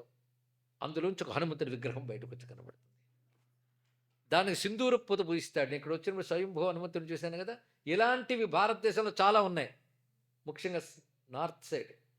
కానీ మహానుభావుడు అక్కడెక్కడో హిమాలయాలు మొదలుకొని దక్షిణాపథం వరకు సంచరించి ఈ హనుమంతుడిని, సింధూరం పూసిన హనుమంతుడనే దాన్ని మొట్టమొదటి తీసుకువచ్చిన వాడు మహానుభావుడు సమర్థ రామదాస్. ఎంతమందికి తెలిసి చరిత్ర? అంతేకాదు శ్రీరామ జయమంత్రం అనేక మందికి ఉపదేశించాడు. లక్షలాది జనం ఆయన వెంట తరలి వచ్చారండి. ఇలా లాభం లేదు, ప్రతిఘటించే క్షాత్రశక్తిని తయారు చేయాలనుకున్నాడు ఆయన. చూడండి, ఏమీ పట్టని సన్యాసి ధర్మరక్షణ కోసం క్షాత్రశక్తిని ఏర్పాటు చేయాలనుకున్నాడు. అంటే ఏది ఆశించని త్యాగధనులు వీరుల్ని సృష్టించి ధర్మాన్ని రక్షిస్తారు. తెలుసుకోండి, ఆయన చేసిన పనిది. అప్పుడు మహారాష్ట్ర దేశంలో ఆయన సహాజీ అనేటువంటి రాజుకి శ్రీరామ జయమంత్రం చెప్పి ఆయన ఆశీర్వదించాడు. అదే వారి నిత్యమంత్రమైంది. ఆయన భార్య జిజాబాయి తపస్సు చేసింది ఆ పరమేశ్వరుని కోసం. ఈ దేశాన్ని కాపాడేవాడు కావాలింది. కలిగాడు పిల్లవాడు శివాజీ. 40 ఏళ్లలోనే సామ్రాజ్య స్థాపన చేశాడు. ఏది ప్రతికూల పరిస్థితుల్లో. ఆయన ఆ సమయంలో ఎంత చక్కగా అడ్మినిస్ట్రేషన్ చేసేవాడు, ఆ ఫైనాన్స్ ఎలా నడిపేవాడు, పాలిటిక్స్ ఎలా నడిపేవాడు, సోషల్ సిస్టమ్ ఎలా ఉండేది అనే దానికి ఆధార గ్రంథాలు ఉన్నాయండి. దురదృష్టవశాత్తు మనం చదవలేదు వాటిని. నిజంగా చదివి ఉంటే మనదైన పొలిటికల్ అడ్మినిస్ట్రేషన్ అద్భుతంగా ఏర్పాటు చేసి ఒక సుస్థిరమైన పాలన ఇచ్చిన వాడు. 40 ఏళ్లకు అంత పనిచేసిన ఛత్రపతి శివాజీ. కొద్ది దశాబ్దాల క్రితం, ఇంకా దశాబ్దాలు ఏంటి, 5-6 ఏళ్ల క్రితము అది ఇంగ్లీష్లో పుస్తకం వచ్చిందండి. దానికి ఒక అద్భుతమైన ఫార్వర్డ్ రాసింది మోడీ గారు రాశారు. దానికి అద్భుతమైన ఫార్వర్డ్. ఛత్రపతి శివాజీ తీసుకొచ్చినటువంటి సంస్కరణలు, ఏ విధమైన పాలన. బాధాకరమైన అంశం ఏంటంటే, మనకు స్వతంత్రం వచ్చే నాటికి దేశభక్తి కలిగిన వారు, దేశ సంస్కృతిపై గౌరవం ఉన్న నాయకులు లేరు. అందువల్ల అవన్నీ స్వీకరించలేకపోయారు. పాశ్చాత్యాలను ఉపాసించే వాళ్ళే మొదటి నాయకులు అయ్యారు. మనకి అది బాధాకరమైన అంశం. ఆ ఛత్రపతి శివాజీ ఇచ్చినటువంటి పద్ధతి చూస్తే ఆయన తీసుకున్నదంతా మన వైదిక సంస్కృతి నుంచి. అంతకుముందు చాణక్యుడు, కౌటిల్యుడు, ఆ ఇద్దరు పేర్లు ఒకటే. ఆయన రచించిన అర్థశాస్త్రం తీసుకున్నాడు. ఎకనామిక్స్కి ఫాదర్ ఎవరయ్యా మొదటివాడు అంటే యాడమ్ స్మిత్ అని మేము చిన్నప్పుడు చదువుకున్నాం. కానీ యాడమ్ స్మిత్ పుట్టక ముందే పుట్టినటువంటి కౌటిల్యుడు అర్థశాస్త్రం రచించాడు. ఎంతమందికి తెలుసు? అలాగే ఆస్ట్రోఫిజిక్స్, దాని గురించి యుగాల క్రితమే ఇక్కడ సైన్సెస్ చెప్పారు. కానీ మన గొప్పతనం ఏది బయటకు వచ్చినా బయటికి రానివ్వకుండా నొక్కేశారు పడమటి వాళ్ళు. తెలుసుకోండి, ఎందుకంటే వాళ్ళు ఈ దేశాన్ని పాలించారు కనుక దీనికి ఒక నాగరికత ఉండకూడదు, దీనికి ఒక జ్ఞానం ఉండకూడదు. రూలర్ ఎప్పుడు సుపీరియర్గా ఉండాలి, రూల్డ్ ఎప్పుడు ఇన్ఫీరియర్గా ఉండాలని చెప్పి మనదైన ఘనతను మనకు తెలుసుకోనివ్వకుండా చేశారు. అయితే భారతదేశపు చరిత్రన్న, భారతదేశం గొప్పతనమన్న సనాతన ధర్మమే. తెలుసుకోండి, అందులోనే మొత్తం ఉన్నాయి. కానీ మిగిలిన చోట రిలీజియన్ వేరు, సైన్స్ వేరు. భారతదేశంలో అన్నీ కలిపి ఒకటి. అది తెలుసుకోవాల్సిన గొప్ప విషయం. అందుకే అన్నీ కలిసి ఉంటాయి. దేనికైతే తీర్థానికి తీర్థం, ప్రసాదానికి ప్రసాదం కాదు. ఇలా ఛత్రపతి శివాజీ అంత గొప్ప పాలన చేసి అంత మహాసామ్రాజ్యాన్ని స్థాపించాడు. కానీ చిన్నతనంలో వెళ్ళిపోయాడు. కానీ తర్వాత మొన్ననే మనం చూసాం షావా. ఆయన్ని ఎంత దౌర్జన్యంగా హింసించారో చూసాం. ఇప్పటికైనా తెలుసుకోవాలి. అటు తర్వాత 100 సంవత్సరాలు ఈ దేశం సనాతన ధర్మాన్ని అనుసరిస్తూ ఛత్రపతి శివాజీ పద్ధతిలో వెళ్ళింది. దానికి కారణం ఛత్రపతి శివాజీ ఏర్పాటు చేసిన పీష్వా వ్యవస్థ. ఇంత బలమైనది. ఇదంతా చెప్పడం ఎందుకంటే, ఇంత బలంగా ఛత్రపతి శివాజీని తీర్చిదిద్దినవాడు హనుమదుపాసకుడైన సమర్థ రామదాసు. విజయనగర సామ్రాజ్యం, హరిహర బుక్కరాయలు, అలా క్రమక్రమంగా కృష్ణదేవరాయల వరకు మనం వస్తున్నాం. కొన్ని 100 సంవత్సరాలు దేశాన్ని సుభిక్షంగా పాలించి ఆర్థికంగా ఉన్నత స్థితికి తీసుకెళ్ళిన విజయనగర సామ్రాజ్యాన్ని స్థాపించడానికి కారణం ఒక మహానుభావుడైన విద్యారణ్యుడు అనబడేటువంటి ఒక సన్యాసి తెలుసుకోండి. శివాజీ వెనక సమర్థ రామదాస్ ఉంటే విజయనగర సామ్రాజ్యం వెనక విద్యారణ్య మహర్షి ఉన్నారు తెలుసుకోండి. అంటే సనాతన ధర్మం ఉంది అక్కడ. కానీ దేశ క్షేమం కోసం నిలబడింది సనాతన ధర్మం. సనాతన ధర్మం చెప్పు చేతలతో దేశం నడిచింది. వశిష్ఠుడి చెప్పు చేతల్లో అయోధ్య రామ సామ్రాజ్యం నడిచినట్లుగా సనాతన ధర్మం చెప్పు చేతల్లో భారతీయ వ్యవస్థ నడిచిందండి. ఇక్కడ ధర్మం చెప్పు చేతలు నడిచినంతకాలం దేశం బాగుంది. దానికి దైవాన్ని నూతంగా తీసుకున్నారు మహర్షులు. తమ తపస్సుని ధారపోశారు, ఆ దివ్య శక్తిని అందించారు. అందులో సమర్థ రామదాసు తన హనుమదుపాసనతో, హనుమంతుని ప్రేరణతో ఆ రామనామ మహిమను వ్యాపింపజేశారు. అందుకే మన ధర్మం మన హనుమంతుడి వల్లే నిలబడుతోంది అనేటటువంటిది చరిత్ర. ఆ తర్వాతకు వచ్చేటప్పటికల్లా మళ్ళీ తులసీదాసు. ఆ సమయంలో పరిస్థితి ఏంటి? అక్బర్ పాలించే కాలం. అప్పుడు వచ్చిన మహానుభావులు కొంచెం అటు ఇటుగా పదేసి దశాబ్దాల తేడాలు వచ్చిన మహానుభావులు అందరూ సనాతన ధర్మం సుసంపన్నం చేశారు. మళ్ళీ దాడులు వచ్చాయి, కానీ వాళ్ళు ఇచ్చిన ఇన్స్పిరేషన్తో మళ్ళీ తర్వాత తరాలు తయారయ్యారు. ఇప్పటి వరకు మనం నిలబెట్టుకుంటూ వస్తున్నది వాళ్ళని తలుచుకుంటూనే. చూడండి, కానీ సనాతన ధర్మం దైవం వల్ల రక్షింపబడుతోంది, సనాతన ధర్మం వల్ల దేశం రక్షింపబడుతుంది. అందుకే దైవబలం ఒకటి చాలా ప్రధానం. దైవబలం ధర్మాచరణ చేసిన వాడికి ఉంటుంది. అందుకని ధర్మాలన్నీ మానేసి దైవాన్ని పట్టుకుంటానంటే దేవుడు కరుణించడు. 6 రోజులు పాపం చేసి 7వ రోజు కన్ఫెషను అంటే మా దేవుడు మాత్రం క్షమించడు. తెలుసుకోండి, నువ్వు ధర్మం పాటించాలి. ధర్మం పాటించలేక ఎక్కడైనా తప్పు చేస్తే అయ్యో చేసేనే ఇకపైన చెయ్యనంటే అప్పుడు క్షమిస్తాడు. అంతేగాని ఇవాళ ఎలాగూ నీ క్షమాపణ వేయడం కనుక రేపటి నుంచి ఫ్రెష్ తప్పులు చేస్తారంటే మా దేవుడు ఒప్పుకోడు. కనుక సనాతన ధర్మం, ధర్మానికి ముందు ప్రాధాన్యం వస్తుంది, తర్వాత దైవానికి. అంతేకాదు దైవం మీద నమ్మకం లేకపోతే ధర్మం ఎక్కడ పాటిస్తాం? కనుక ధర్మం దైవం రెండు సమప్రాధాన్యం అనుకుంటే ఇంకా బాగుంటుందండి ఇక్కడ. అందుకే ఆ మధ్య విదేశంలో ఒక ఆయన మాట్లాడితే నేను ఆశ్చర్యపోయాను. హిందూయిజం వితౌట్ గాడ్ అని మాట్లాడాడు. అసలు మతం వితౌట్ గాడ్ అని ఎవరైనా చెప్పగలరా? ఆయన చెప్పాడండి, మతం వితౌట్ గాడ్ అనే మాట. సత్యం పలుకు, అహింసని పాటించు, అక్రమార్జన చెయ్యకు, నిన్ను నువ్వు నిగ్రహించుకో. ఈ మాటలకు దేవుడేనో అవసరమా? ఇదే ధర్మం అంటే. కానీ దైవాన్ని దృష్టిలో పెట్టుకుని ఇవన్నీ చెయ్యు అని చెప్పడం ఉంది. అక్కడ దైవం యొక్క ప్రస్తావన వచ్చింది. దైవం అంటే వేరు ఎవరూ లేరు, ధర్మమే దైవం, దైవమే ధర్మం అని భగవంతుడు నీకు ధర్మ రూపంలో కనబడతాడు. అంతేగాని గుడిలోనో ప్రార్థనా మందిరంలో కాదు. ధర్మమే భగవంతుడి శరీరం. ఎంత గొప్ప మాట! ఈ మాట ఎవరన్నారు అంటే మా హనుమంతుడు కొలుచుకునే రాముడిని ఉద్దేశించి ఈ మాట అన్నారు. రామో విగ్రహవా ధర్మ. పోని భారతంలోకి వస్తే ధర్మస్య ప్రభురచ్యుత అని కృష్ణ పరమాత్మ గురించి చెప్పారు. ఇక్కడ ధర్మం దైవం యొక్క శరీరం అండి. ఆ ధర్మం నిలపడానికి ఒక్కొక్కసారి దైవమే దిగి వస్తాడు. అలా దిగి వచ్చిన దైవమే రామచంద్రమూర్తి. రాముడితో దేవుడు మొదలు కాలే, దేవుడు రాముడై వచ్చాడు. అది గొప్పతనం. అది రాముడు కృష్ణుడు రాకుండా ముందే ఉన్నటువంటిది సనాతన ధర్మం. రాముడితోనో కృష్ణుడితోనో మొదలు కాలేదు.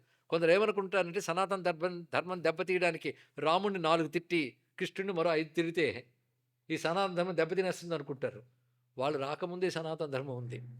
ఆ సనాతన ధర్మం తెలుసుకుంటే మళ్ళీ రాముడిని కృష్ణుడిని మనం పూజిస్తాం. అది తెలుసుకోండి ఇక్కడ. కనుక ఎంతమంది ఎన్ని ప్రయత్నాలు చేసినా, ఎన్ని వాగుళ్ళు వాగినా వాళ్ళకి గట్టి సమాధానం చెప్పే తరం ఎప్పటికప్పుడు వస్తూ ఉంటుందండి సనాతన ధర్మంలో వైశిష్ట్యం. మొత్తానికి రామచంద్రమూర్తినే సర్వత్రా ఆరాధన చేస్తున్న మహానుభావుడు ఎవరు? హనుమత్ స్వామి. అలాంటి ఆంజనేయ స్వామి అంటే నేను ఇవాళ హనుమత్ స్వామి దగ్గరికి వెళ్తే ఆయన చుట్టూ జంజీ ప్రదక్షిణ చేస్తాను. హనుమాన్ చాలీసా పారాయణ చేయిస్తే లక్షల మంది హనుమాన్ చాలీసా పారాయణ చేస్తున్నారు. ఒక్కసారి హనుమంతుణ్ణి, ఒక దేవతను ఉపాసించడం అంటే ఆ గుణాలు మనం తెచ్చుకోవడం అండి. మీకు తెలియదు. ఒక కర్పూరం చేత్తో పట్టుకున్నాను కూడా కొంతసేపటి కర్పూరం తీసిన వాసన చేతికి ఉండిపోతుంది. ఒక సద్గుణాల రాశి అని భగవంతుని మనస్సులో ధ్యానించారనుకోండి, మీరు ధ్యానం పూర్తయినా గుణాలు ఉండిపోతాయి మనస్సులో. అందుకే ఎవడయ్యా అంటే జ్ఞానగుణ సాగర్ జయ జయ హనుమాన్, జ్ఞానగుణ సాగర్ జయ కపి సితులోక ఉజాగర్, జ్ఞాన గుణ సాగర్. ఎంత గొప్ప మాట అండి. మానవుడికి కావాల్సింది ముందు నాలెడ్జ్. ఆ నాలెడ్జ్ త్వరగా అప్లికేషనే గుణం. దాన్ని ప్రాక్టీస్లోకి తీసుకురాగలగాలి. అంత జ్ఞానం ఉండడం, మంచి గుణాలతో దాన్ని చూపించడం, ఈ రెండు ఆయన దగ్గర ఉన్నాయి. ఎంత ఎంత ఉన్నాయి? అన్లిమిటెడ్. అందుకే జ్ఞానగుణ సాగర్. అందుకే వానరుల్లో ఒకడు కాదు ఆయన, కపీశ. వానరులకు ప్రభువుగా ఉన్నాడు. ఆయన కీర్తి 3 లోకాల్లోనూ ప్రకాశిస్తుంది. కొంత భూలోకంలో మాత్రమే కాదు, సర్వలోకాల్లో ప్రకాశిస్తున్నది అన్నారు. అలాంటి హనుమత్ స్వామిని మనం పరిశీలించడం అదే ఉపాసన అంటే. హనుమద్ ఉపాసన అంటే హనుమన్నామం జపం చేయడం మంచిదే. హనుమత్ చరిత్రను మనం తెలుసుకోవాలి. అదేమిటో రామాయణం పిల్లలు చూసినా, మనం చిన్నతనంలో చదివినా ముందు సీరియస్‌గా వింటూ ఉంటాం. హనుమంతుడు ఎంటర్ కాగానే అదేదో ఉత్సాహం ఉండు ప్రతి వాడికి కూడా. రామాయణానికి ఒక ఉత్తేజం వచ్చేస్తుంది. కనుక ఆయన రాగానే ఆయన కాండ పేరు సుందరకాండ అయిపోయింది. అంటే రామాయణాన్ని సుందరం చేసినవాడు హనుమంతుడు. బ్యూటీ హనుమంతుడితోనే వచ్చింది మొత్తం కూడా. ఒక ఊపు వచ్చేస్తుంది అది. అంతవరకు రాముడు మంచి బాలుడు, సీతమ్మ గొప్పది, అన్నీ బాగున్నాయి. కనుక ఉత్సాహం ఒకటి వచ్చేస్తుంది. అదేదో పసితనం నుంచి కూడా హనుమంతు స్వామి చిన్నప్పుడు ఒక సరదా, పెద్దయ్యకు మరొక సరదా హనుమంతుడు, వృద్ధాప్యం నుంచి ఇంకో సరదా. ఎప్పుడు ఏ వయస్సులోనే సరదానిచ్చే గ్రంథం రామాయణం. తెలుసుకో, హనుమంతు స్వామి ఉన్నాడే, ఆయన దగ్గర ఎన్ని గుణాలు ఉన్నాయంటే వెతికి వెతికి వెతికి 8 చెప్పారు. అంటే 8 అంటే ఇంకా 800 కూడా ఉంటాయి కానీ కొన్ని టక్‌మని కనబడతాయి. అది చెప్పారా 8. ఈ 8 గుణాలు ఒక్కసారి చదివితే మా పిల్లాడికి గుణాలుంటే బావుండని ఏ తల్లి అనుకోదో చెప్తాను. ఎవరైనా మా పిల్లాడికి అక్కర్లేదని అంటారేమో చూస్తాను. బుద్ధిః, బలం, యశః, యశః అంటే తెలుసు కదా మంచి పేరు. ధైర్యం, నిర్భయత్వం, మా పిల్లాడికి అన్నిటికి వెళ్ళడానికి భయం, చేయడానికి భయం అన్నట్టు లక్షణాలు ఉండకూడదు. నిర్భయత్వం, అరోగత, ఏ రోగం ఉండకూడదు. అజాడ్యం అంటే బుద్ధిమాంద్యం ఉండకూడదు. జాడ్యం అంటే బుద్ధి సరిగ్గా పనిచేయకపోతే జాడ్యం, ఏది చెప్పినా అర్థం కాదు. అది లేకుండా ఉండడం అజాడ్యం. వాక్పటుత్వంచ. ఇప్పుడు 8 లక్షణాలు చూస్తే ఇందులో ఏది అక్కర్లేదని చెప్తారండి. ఆ ఓల్డెన్ డేస్‌లో ఇవన్నీ కావాలి గానీ, ఈ మోడర్న్ డేస్‌లో ఇవి అక్కర్లేదని ఎవడైనా అంటాడా? ఏ డేస్‌కైనా కావాలి కదా ఇక్కడ. ఇప్పుడు చెప్పండి, సనాతన ధర్మం ఏ కాలానికి అవునా కాదా? సరిపోతుందా లేదా? ఈ 8 పుష్టిగా ఉన్నాయి ఎవడి దగ్గర? హనుమాన్. హనుమాన్ స్మరణాత్ భవేత్. హనుమంతుడిని స్మరిస్తే నీకు 8 గుణాలు వస్తాయని చెప్పారు. బుద్ధిర్బలం, యశోధైర్యం, నిర్భయత్వం, అరోగత, అజాడ్యం, వాక్పటుత్వంచ హనుమత్ స్మరణాత్ భవేత్. చిన్నపిల్లలకు కూడా తెలుసు కదా ఈ శ్లోకం. తెలియకపోతే చెప్పండి అమ్మ పెద్దవాళ్ళు. వాళ్ళకి తెలియలేదంటే తప్పు పెద్దవాళ్ళే. ఈ 8 కావాలా వద్దా? ప్రతివాడికి కావాలి కదా. హనుమంతుడిని స్మరిస్తే వస్తుందట. హనుమంతుడిని స్మరిస్తే 8 వస్తాయిట. ఇదేమిటండి అంటే, స్మరించడం అంటే అర్థం ఏంటి? హనుమాన్ హనుమాన్ హనుమాన్ స్మరించడం అంటే జ్ఞాపకం పెట్టుకోవడం. సరియైన మాట. అది హనుమాన్ అంటే ఉచ్చరించడం, స్మరించడం కాదు. నామం ఉచ్చరించడమే స్మరణ అనుకుంటాం మనం. ముందు నామాన్ని ఉచ్చరించాలి, తర్వాత అర్థాన్ని విచారించాలి, తర్వాత స్మరించాలి. అది ఉచ్చారణ, విచారణ, స్మరణ 3 దశలు. ఇక్కడ హనుమత్ స్మరణాత్ భవేత్ అన్నాడు. హనుమద్ ఉచ్చారణాత్ భవేత్ అన్నది ఇక్కడ. స్మరించండి హనుమంతుడిని. స్మరించడమే జ్ఞాపకం పెట్టుకోవాలి. ఈ 8 గుణాలు ఎక్కడెక్కడ చూపించాడో పరిశీలించండి. అంటే రామాయణం చదవాల్సింది. ఎంత అద్భుతమైన బుద్ధిమంతుడండి. అంతేగాని హనుమంతుడు ఎప్పుడు డిప్రెషన్లోకి వెళ్ళిపోవడం, ఏడ్చేయడం, నాకు చచ్చిపోవాలనిపిస్తుంది ఇలాంటివి అండు. అవునా లేదా? పైగా నాయనా ఇవాళ ఏదో అనుకున్నది సాధించలేదని లైఫ్ అంతా ఇంతే అనుకోకు. చచ్చిపోతే అన్నీ కోల్పోతావు. బతుకుంటే ఏవైనా పొందుతావు. హనుమంతుడు చెప్తాడు సుందరకాండలో. చెప్పండి పిల్లలకి ఏది చెప్పాలి? ఆయన ర్యాంకులు రాదే ఒకటి చచ్చిపోతాడు. ఇవాళ ఒక సిచ్యుయేషన్ అనుకూలంగా లేదని భోరు అని ఏడుపు. మళ్ళీ ఇది మారిపోతుంది. అంటే నువ్వు అనుకోని దుఃఖం వచ్చినట్టే నువ్వు అనుకోని సుఖం కూడా రావచ్చుగా. అంతవరకు నువ్వు ఉండాలి కదా. అందుకే ఇవాళ దుఃఖం రాగానే అన్ని చీకట్లు కమ్ముకుపోయే ఇంక ఈ జీవితం చాలు అనుకోకు. మళ్ళీ చీకట్లు పోయి మళ్ళీ ఆనందం వస్తుంది. వినాశే బహవో దోషాహ జీవన్ భద్రాన్ని పశ్యతి అంటాడు హనుమంతుడు. ఎప్పుడో తెలుసా? సీతమ్మ కోసం అన్వేషిస్తూ ఉంటాడు వెతుకుతూ. లంకకి ఎంత ఉత్సాహంగా వచ్చారండి బయలుదేరి. అంత ఉత్సాహంగా వచ్చినవాడు మొత్తం లంకంతా తిరిగి సీతకు వెతుకుతాను పట్టుకుంటాను అనుకున్న వాడికి అక్కడ సీతమ్మ కనబడలేదు. వెతకని చోట్లేదు. అన్నీ వెతికేనే అనుకుంటాడు, మళ్ళీ వెతుకుతాడు. ఎంతవరకు వెతకాలండి? అదే స్కీమ్ పెట్టుకు వెతుకుతారా? 40 రోజుల స్కీము, 10 రోజుల స్కీమ్ ఉండదు. దొరికే వరకు వెతకాలి. ఇది తెలుసుకోండి ఇక్కడ. సిద్ధి పొందే వరకు సాధన చేయాలి. అదే మండల దీక్ష. అయితే అయింది, లేకపోతే లేదు కాదు. సిద్ధి పొందే వరకు వెతుకుతా, ఇంకా వెతుకుతా. ఎంత అద్భుతమైన మాట అండి ఇక్కడ. నేను వెతకడానికి ఉన్నా, వెతుకుతాను వెతుకుతాను అంటే హోప్ ఎప్పుడు వదిలిపెట్టుకోడు. ఇది యువతకి బాగా అందవలసినది. ఈ రోజుల్లో మానసిక బలహీనతలు చాలా వచ్చేస్తున్నాయి. ఎంత ఆర్టిఫిషియల్ ఇంటెలిజెన్స్ పెరుగుతుందో, ఎంత కృత్రిమత్వం పెరుగుతుందో బుద్ధిశక్తి అంత తగ్గిపోతుంది. ఎలా అయిపోయామంటే ఎవడో తలుపు కొడుతున్నాడు, తలుపు తీయచ్చా లేదా అని ఏయని అడుగుతున్నాడు. ఇది బాధాకరం. మా నాన్న తిడుతున్నాడు, ఆన్సర్ ఏమి ఇవ్వాలి అంటే ఇంక దీన్ని వాడనమాట. ఇంకా బుద్ధికి పని చెప్పకపోతే అది ఎందుకు మనకు వస్తుందండి? కనుక పరికరాలు ఎక్కువైతే బుద్ధి పని చేయడం మానేస్తుంది. అప్పుడొచ్చే జంజీ ఎలా ఉంటుందో భయంకరం, ఊహించుకోవడానికే భయంకరంగా ఉంది. బుద్ధి పని చేయని వాళ్ళందరూ తయారవుతారు ఇక్కడ. అందుకు బుద్ధిని ఎలా అప్లై చేయాలండి? అది ఆయన దగ్గర నేర్చుకోవాలండి. ఎప్పుడు కూడాను మనిషి అనుకున్నది జరగకపోయినా దిగులు పడరాదు. ఎవడు దిగులు పడడో వాడే సంపద పొందగలడు, వాడే విజయాన్ని పొందగలడు, వాడు ఏ పన్నైనా సాధించగలడు. ఇది హనుమంతుడు అనుకుంటున్నమాట. దీనికి సంస్కృతంలో అనిర్వేద శ్రేయోమూలం, అనిర్వేద పరం సుఖం, అనిర్వేదో హి సతతం సర్వార్థేషు ప్రవర్తయేత్. ఇది చెప్పాడు ఇక్కడ. అనిర్వేదం, నిర్వేదం అంటే దిగులు, దిగాలు పడిపోవడం. ఇప్పుడు దీనికి చాలా భాషలు మీరే చెప్పగలరు. ఫ్రస్ట్రేషన్, డిప్రెషన్, అబ్బో చిన్నపిల్లల దగ్గర నుంచి అందరికీ టెన్షన్, వర్రీ, ఈ వర్డ్స్ మాత్రం ఇప్పుడు అందరికీ తెలుసు. ఇవేవీ లేని ఒక స్థితి ఉండాలి, ఎప్పుడు ఉత్సాహంగా ఉండాలండి. అందుకే హనుమంతుడు అంటే ఉత్సాహం. ఉత్సాహం అంటే ఏ పని చెప్పినా చేయాలంటారా? తప్పదేమో, చేస్తాను చేస్తాను కానీ ఇంకో హోప్స్ పెట్టుకోకండి, ఇలా అనడండి మా హనుమంతుడు. అందుకని బయలుదేరినప్పుడు ఏమన్నాడు? ఇదిగో బయలుదేరుతున్నాను. యథా రాఘవ నిర్ముక్త సరస్వతన విక్రమ గచ్చే తద్వద్గమిష్యామి లంకాన్ రావణ పాలితం. రాముడి విడిచిపెట్టిన బాణంలా వెళ్తున్నాను, అనుకున్న సాధించుకొస్తానని చెప్పాడు. అది కాన్ఫిడెన్స్ అండి. సెల్ఫ్ కాన్ఫిడెన్స్ లేకపోతే ముందుకు వెళ్ళగలవా? అది హనుమంతుడిని చెప్తూ ఉంటే మీకు పాజిటివ్ థాట్. అదేవిధంగా నీ మీద నీకు నమ్మకం ఉండాలి, అదే సమయంలో భగవంతుని మీద నమ్మకం ఉండాలి, రెండు. అంతేగాని నిన్నంతా హనుమాన్చాలీస చదివాను, ఒక్క పుస్తకం చదవలేదు, పరీక్ష రాయగలనా అంటే హనుమంతుడు సంతోషించాడు. నీ ప్రయత్నం నువ్వు చేయు, ఆ పైన భగవంతుడు ఉన్నాడు. ఆయన ఉన్నాడని ధైర్యంతో నువ్వు పనిచేయి, ఆయన కాపాడతాడు. ఒక్కొక్కప్పుడు ఆయన కాపాడే తీరు మనకు అర్థం కాదు. అందుకే ఇంత ప్రార్థన చేశాను, ఇంకా కాపాడలేదేమి అంటే, ఆయన ఎలా కాపాడుతాడు నీకేం తెలుసురా బాబు అన్నాడు. అందుకే రామదాస్ అన్నాడు, ఏ తీరుగా నన్ను దయచూచెదవో ఎన వంశోత్తమ రామ. ఎలా చేస్తావో నీకు తెలియదు, నీకు ప్లానింగ్ నేనే ఇవ్వాలా? ఇలా దయ చూపించు, అలా దయ చూపించడం మనమా డిజైన్ చేస్తాం. మనం సరెండర్ అవ్వడమే, ఎలా చేయడం అని తెలుసు. అందుకే అలా అలా పట్టుకున్నా అండి. అదే రాముడు వదిలిన బాణంలా వెళ్తానన్నాడు. అందులో కాన్ఫిడెన్స్ ఎంత చెప్పాడో, ఫెయిత్ అంత చెప్పాడు. తన మీద నమ్మకం ఎంత చెప్పాడో, రాముడు వదిలిన బాణం కనుక ఆయన వదిలిన వాడినే నేను అని ఆయన మీద నమ్మకాన్ని కూడా చూపించాడు. అలా నమ్ముకుని వెళ్ళాడు. అనుకున్నది దొరకలేదు. ఎన్నెన్ని చోట్లకి వెళ్ళాడంటే ఈయన వెళ్ళలేని చోట్లు లేదు. అణిమ మహిమ ఇలా అష్టసిద్ధుడు కలవాడు. చిన్న చిన్న చోట్లకి వెళ్ళాడు, పెద్ద పెద్ద చోట్లకి వెళ్ళాడు, అన్నీ చూశాడు, ఎక్కడా కనబడలేదు. అప్పుడు అనుకున్నాడు, నేను తిరిగి వెనక్కి వెళ్ళి సీతమ్మని చూడలేదు అనుకుంటే అని చెప్తే రాముడు లక్ష్మణస్వామి ఉండలేరు. వాళ్ళకి ఇచ్చిన మాట నిలబెట్టుకోలేకపోయినా సుగ్రీవుడు ఉండడు. అటు ఇటు బాధ పెట్టడం కంటే నేను వెళ్ళకపోవడం చాలా మంచిది. అంటే ఇది ఎస్కేపిజంలో ఉంది. వెళ్ళకపోతే ఏం చేస్తాం?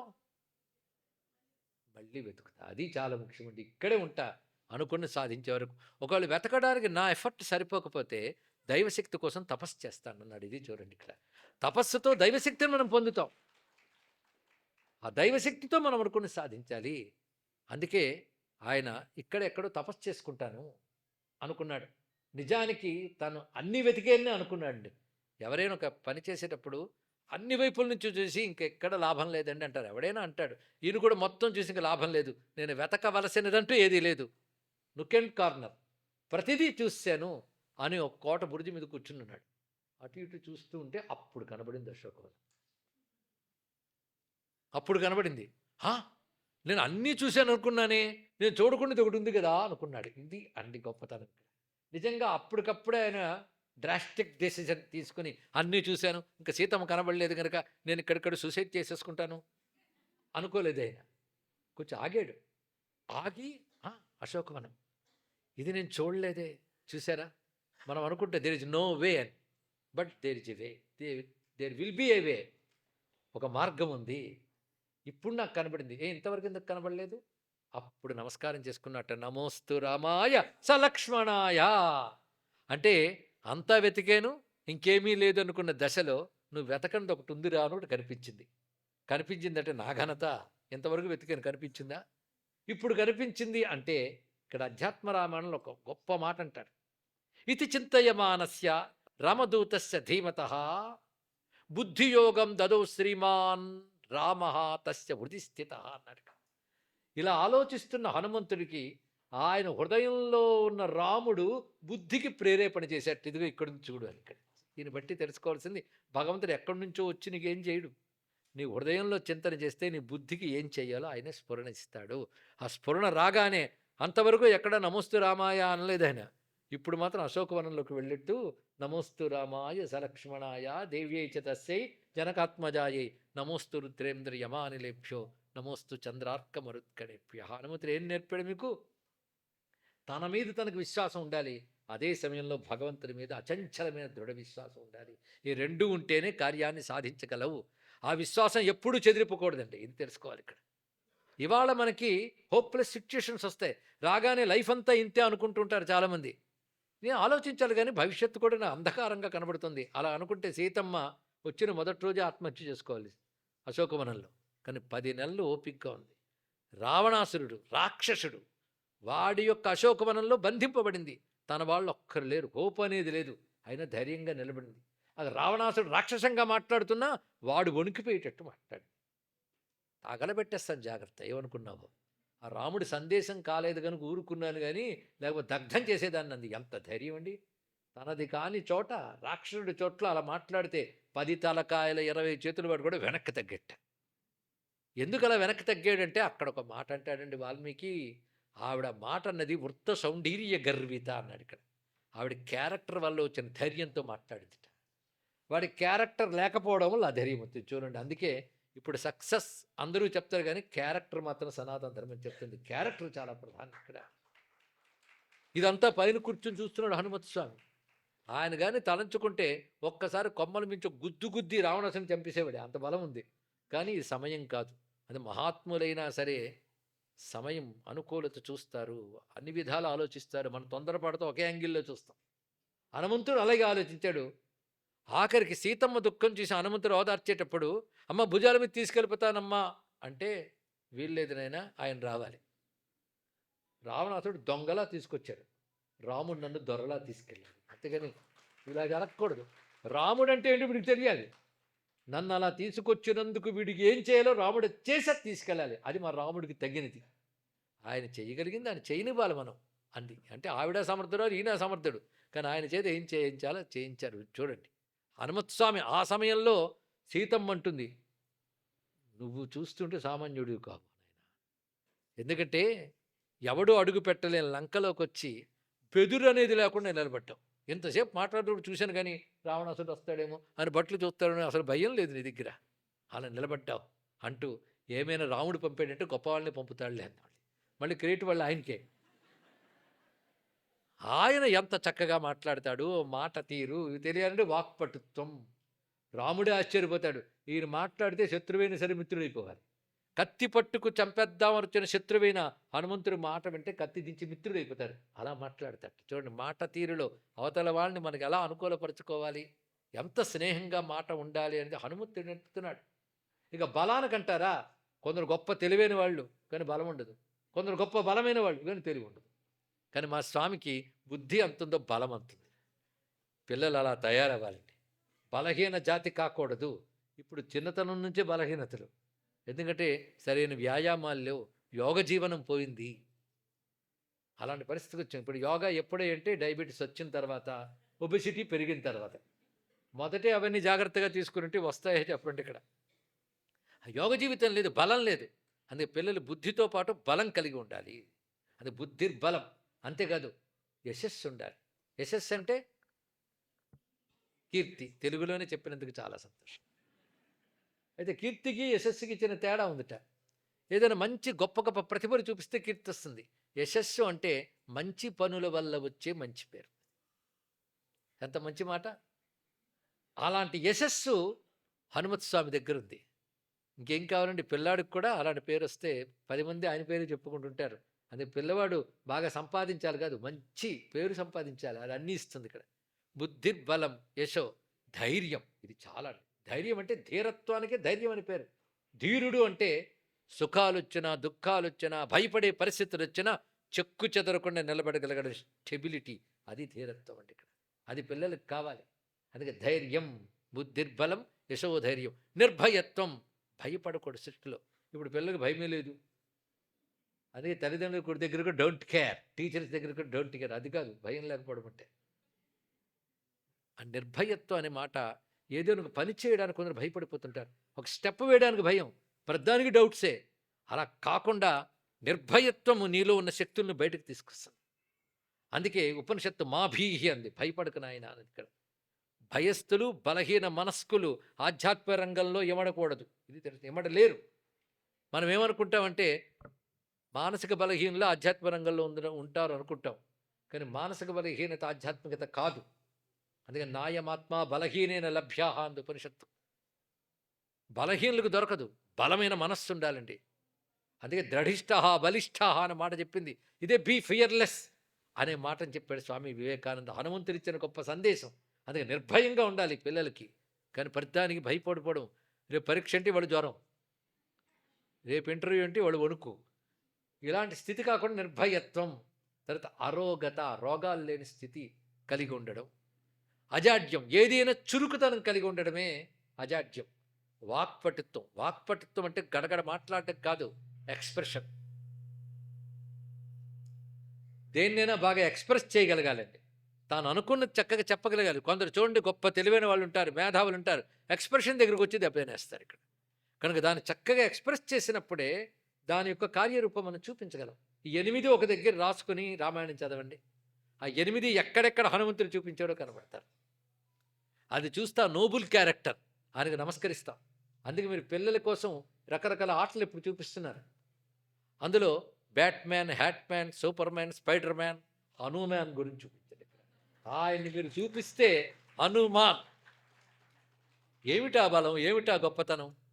యోగశక్తితో అణిమా మహిమ లాంటి సాధించవచ్చని పతంజలి యోగ శాస్త్రాలను చూపించాడు. కనుక అవన్నీ మిరాకిల్సో లేదా మిత్సో ఫిక్షన్సో కావు, అవన్నీ కూడా అవి యోగశక్తితో పాసిబిలిటీస్. అవి చేసి చూపించిన వాడు హనుమంతుడు. అందుకే పతంజలి యోగ శాస్త్రంలో ఒక అధ్యాయం అంతా యోగ సిద్ధులు చెప్తాడు. అవన్నీ సాధించి చూపించిన క్యారెక్టర్ ఎవరు? హనుమత్ స్వామి. అందుకే అన్నిటికీ మించి హనుమంతుడి దగ్గర ఉన్న గొప్పతనం ఏంటంటే సెల్ఫ్లెస్నెస్. స్వార్థం లేదండి ఆయనకి, సెల్ఫ్లెస్. అందుకే రామాయణంలో ప్రతివాడు రాముడిని ఆశ్రయించిన వారు రాముడి నుంచి ఒక బెనిఫిట్ పొందారు. మంచి పనులు చేశారు, కానీ రాముడి నుంచి బెనిఫిట్ పొందారు. సుగ్రీవుడు రాముడి వల్ల రాజ్యం పొందాడు, విభీషణుడు రాముడి వల్ల రాజ్యం పొందాడు. ప్రతివాడు ఏదో ఒకటి పొందాడు. కానీ రాముడి కోసం అన్నీ చేసి ఏది అడగకుండా ఆయన కార్యం సంపూర్ణం చేసిన హనుమంతుడు ఒక్కడే. అంతేకాదు, అందరికీ ఉపకారం చేశాడు. అందరికీ ఉపకారం చేసిన వాడినే అందగాడు అని నేను అంటాను. మీరు ఒప్పుకుంటారా లేదా?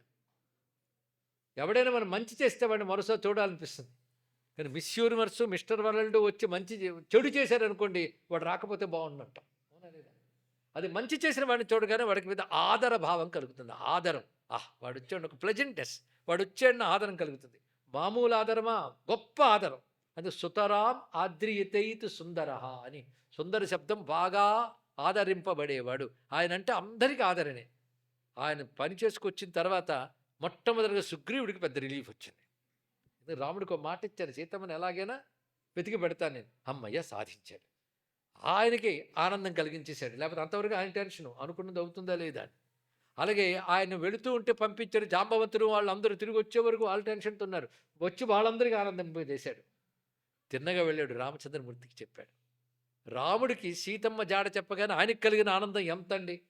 వెంటనే హనుమత్స్వామి దగ్గరికి పిలిచి, నీకు ఇవ్వకూడనిదని లేదయ్యా, ఏదైనా ఇవ్వచ్చు, కానీ ఏమీ ఇవ్వలేని పేదవాడిని నేను ఇప్పుడు అన్నాడు. చూడండి, సర్వ జగత్తుకే ఇవ్వగలిగే రామచంద్రమూర్తి నీకేమి ఇవ్వగలను అని నా సర్వస్వం నీకు ఇస్తున్నాను ఆలింగనం చేసుకున్నాడు హనుమక్ష. ఆ రాముడు ఆదరణ పొందాడు. అంతేకాదు, లక్ష్మణుడికి ప్రాణాలు ప్రమాదంలో పడ్డప్పుడు ఎంత చక్కగా వెళ్ళి ఆ ఓషధీ పర్వతాన్ని తీసుకొచ్చారని సంజీవరాయుడిగా తీసుకొచ్చి చికిత్స అయిపోయిన వెంటనే మళ్ళీ తీసుకెళ్ళి పెట్టేశాడు. అంతేగాని పడుండని ఇంకా యుద్ధం ఉంది కదా, తర్వాత పనికొస్తుందిలే అనలేదు మహానుభావుడు. అంటే ఎన్విరాన్మెంట్ పట్ల ఎలాంటి కన్సర్న్ ఉండాలో కూడా చూపిస్తున్నాడండి. అది అక్కడ ఉండవలసిన పర్వతం, అక్కడ ఉండవలసిన మూలికలు, అవి అక్కడ ఉంటేనే పుష్టి చెందుతాయి. అంటే తీసుకొచ్చి మళ్ళీ అక్కడ పెట్టాడు.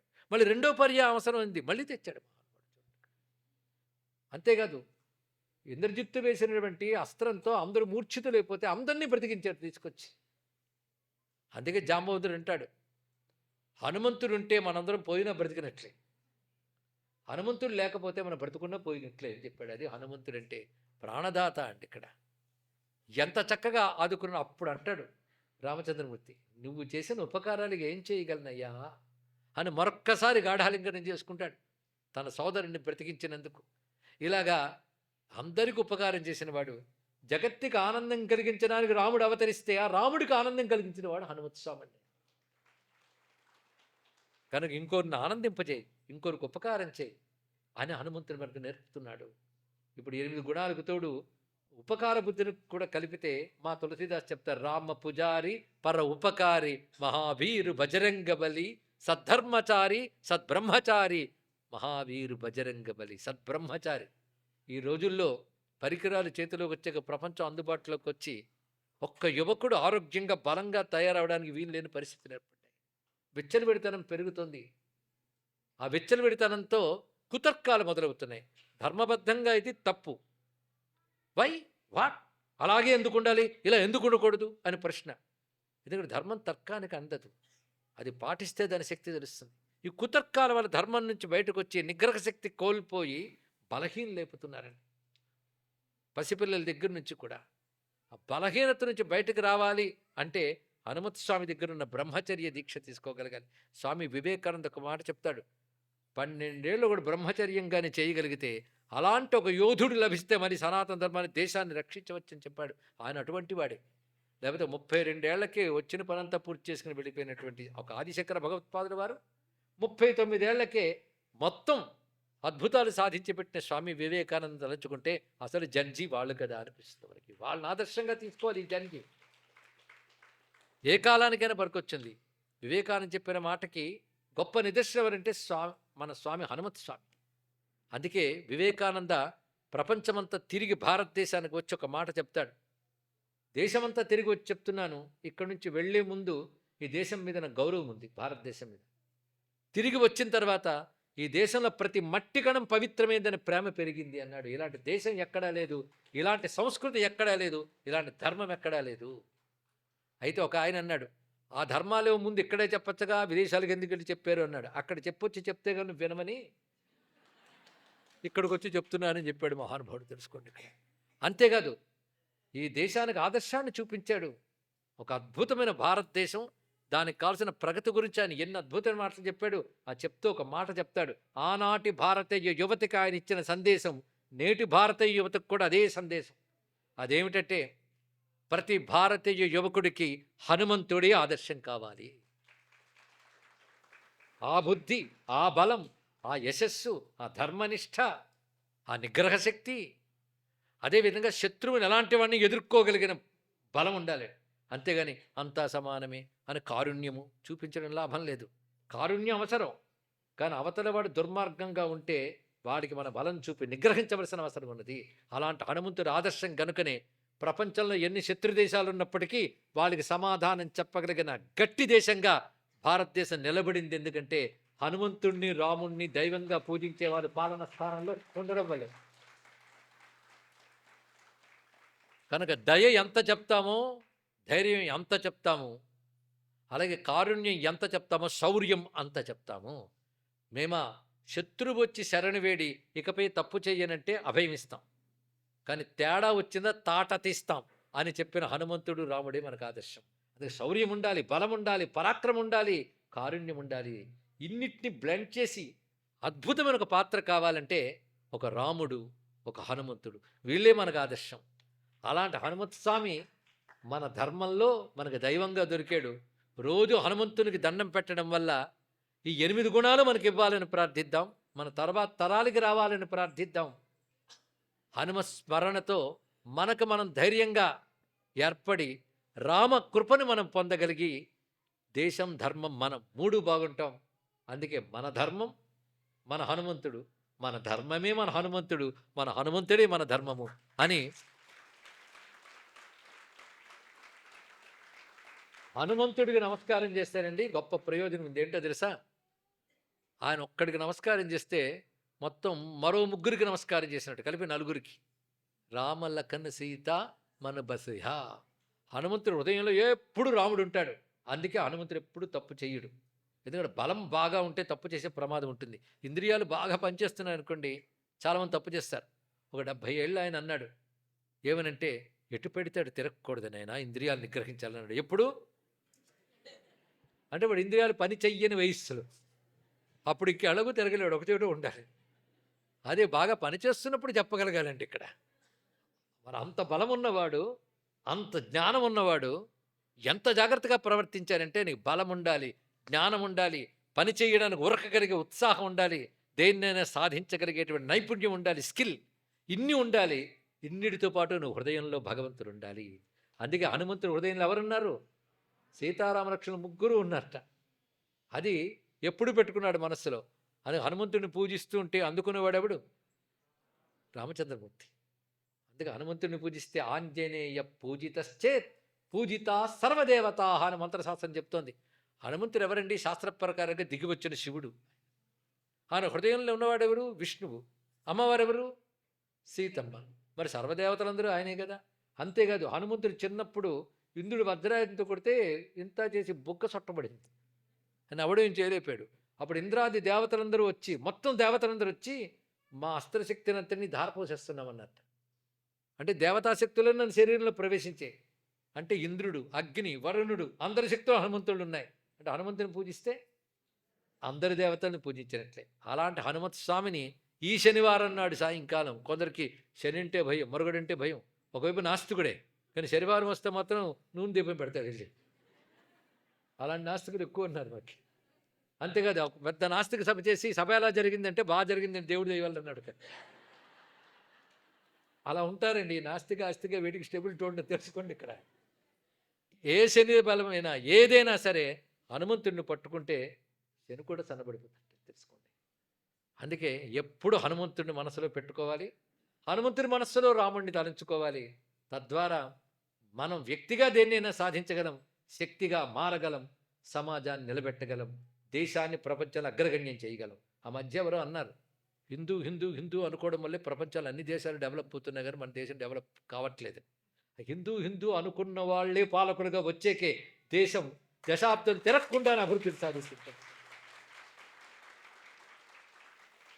అందుకే భారతదేశం యొక్క ప్రోగ్రెస్ని మనం చూస్తే, బిఫోర్ అయోధ్య రామ, ఆఫ్టర్ అయోధ్య రామ. రాముడిని తెచ్చి కూర్చోబెట్టక దేశం ఎన్ని రంగాల్లో ఎంత అభివృద్ధి సాధిస్తుందో కళ్ళున్న ప్రతి వాళ్ళకి అర్థమవుతుంది. కళ్ళున్న ప్రతి వాళ్ళకి, కళ్ళు మూసిన బొద్దింకలకు అర్థం కాదు, కానీ వాళ్ళు కళ్ళు మూసుకుంటారు, ఇతరుల కళ్ళు మోస్తారు. జాతి అంత బొద్దింకల జాతి. వాడు ఏది వారితే అది పాడవుతుంది, పాడైన వాటి మీదే వాలుతుంటారు. అది వాళ్ళ లక్షణం. కానీ కళ్ళు తెరిచిన మనందరికీ ఎవిడెంట్గా కనబడుతున్నటువంటి, ఆబ్వియస్గా అంటాం, కనబడుతున్నది ఏమిటి? భారతదేశం దూసుకుపోతూ ప్రపంచంలో అగ్రరాజ్యాల స్థితికి వెళుతోంది. అంటే ఎవడు రాముడిని నమ్ముకున్నాడో, ఎవడు హనుమంతుడిని నమ్ముకున్నాడో, అలాంటి భావజాలం ఉన్న వాళ్ళ పాలనలోనే సాధ్యమైంది కనుక, మళ్ళీ సమర్థ రామదాస్ ఛత్రపతి శివాజీకి చెప్పినట్లుగా, హనుమంతుడే ఈ జగత్తుకి రక్ష, ఈ దేశానికి రక్ష, హనుమంతుల్లో ఉన్న శ్రీరాముడే మనకు రక్ష, శ్రీరామ రక్ష సర్వజగద్రక్ష, ఆంజనేయ రక్ష అఖిల జగద్రక్ష. స్వస్తి.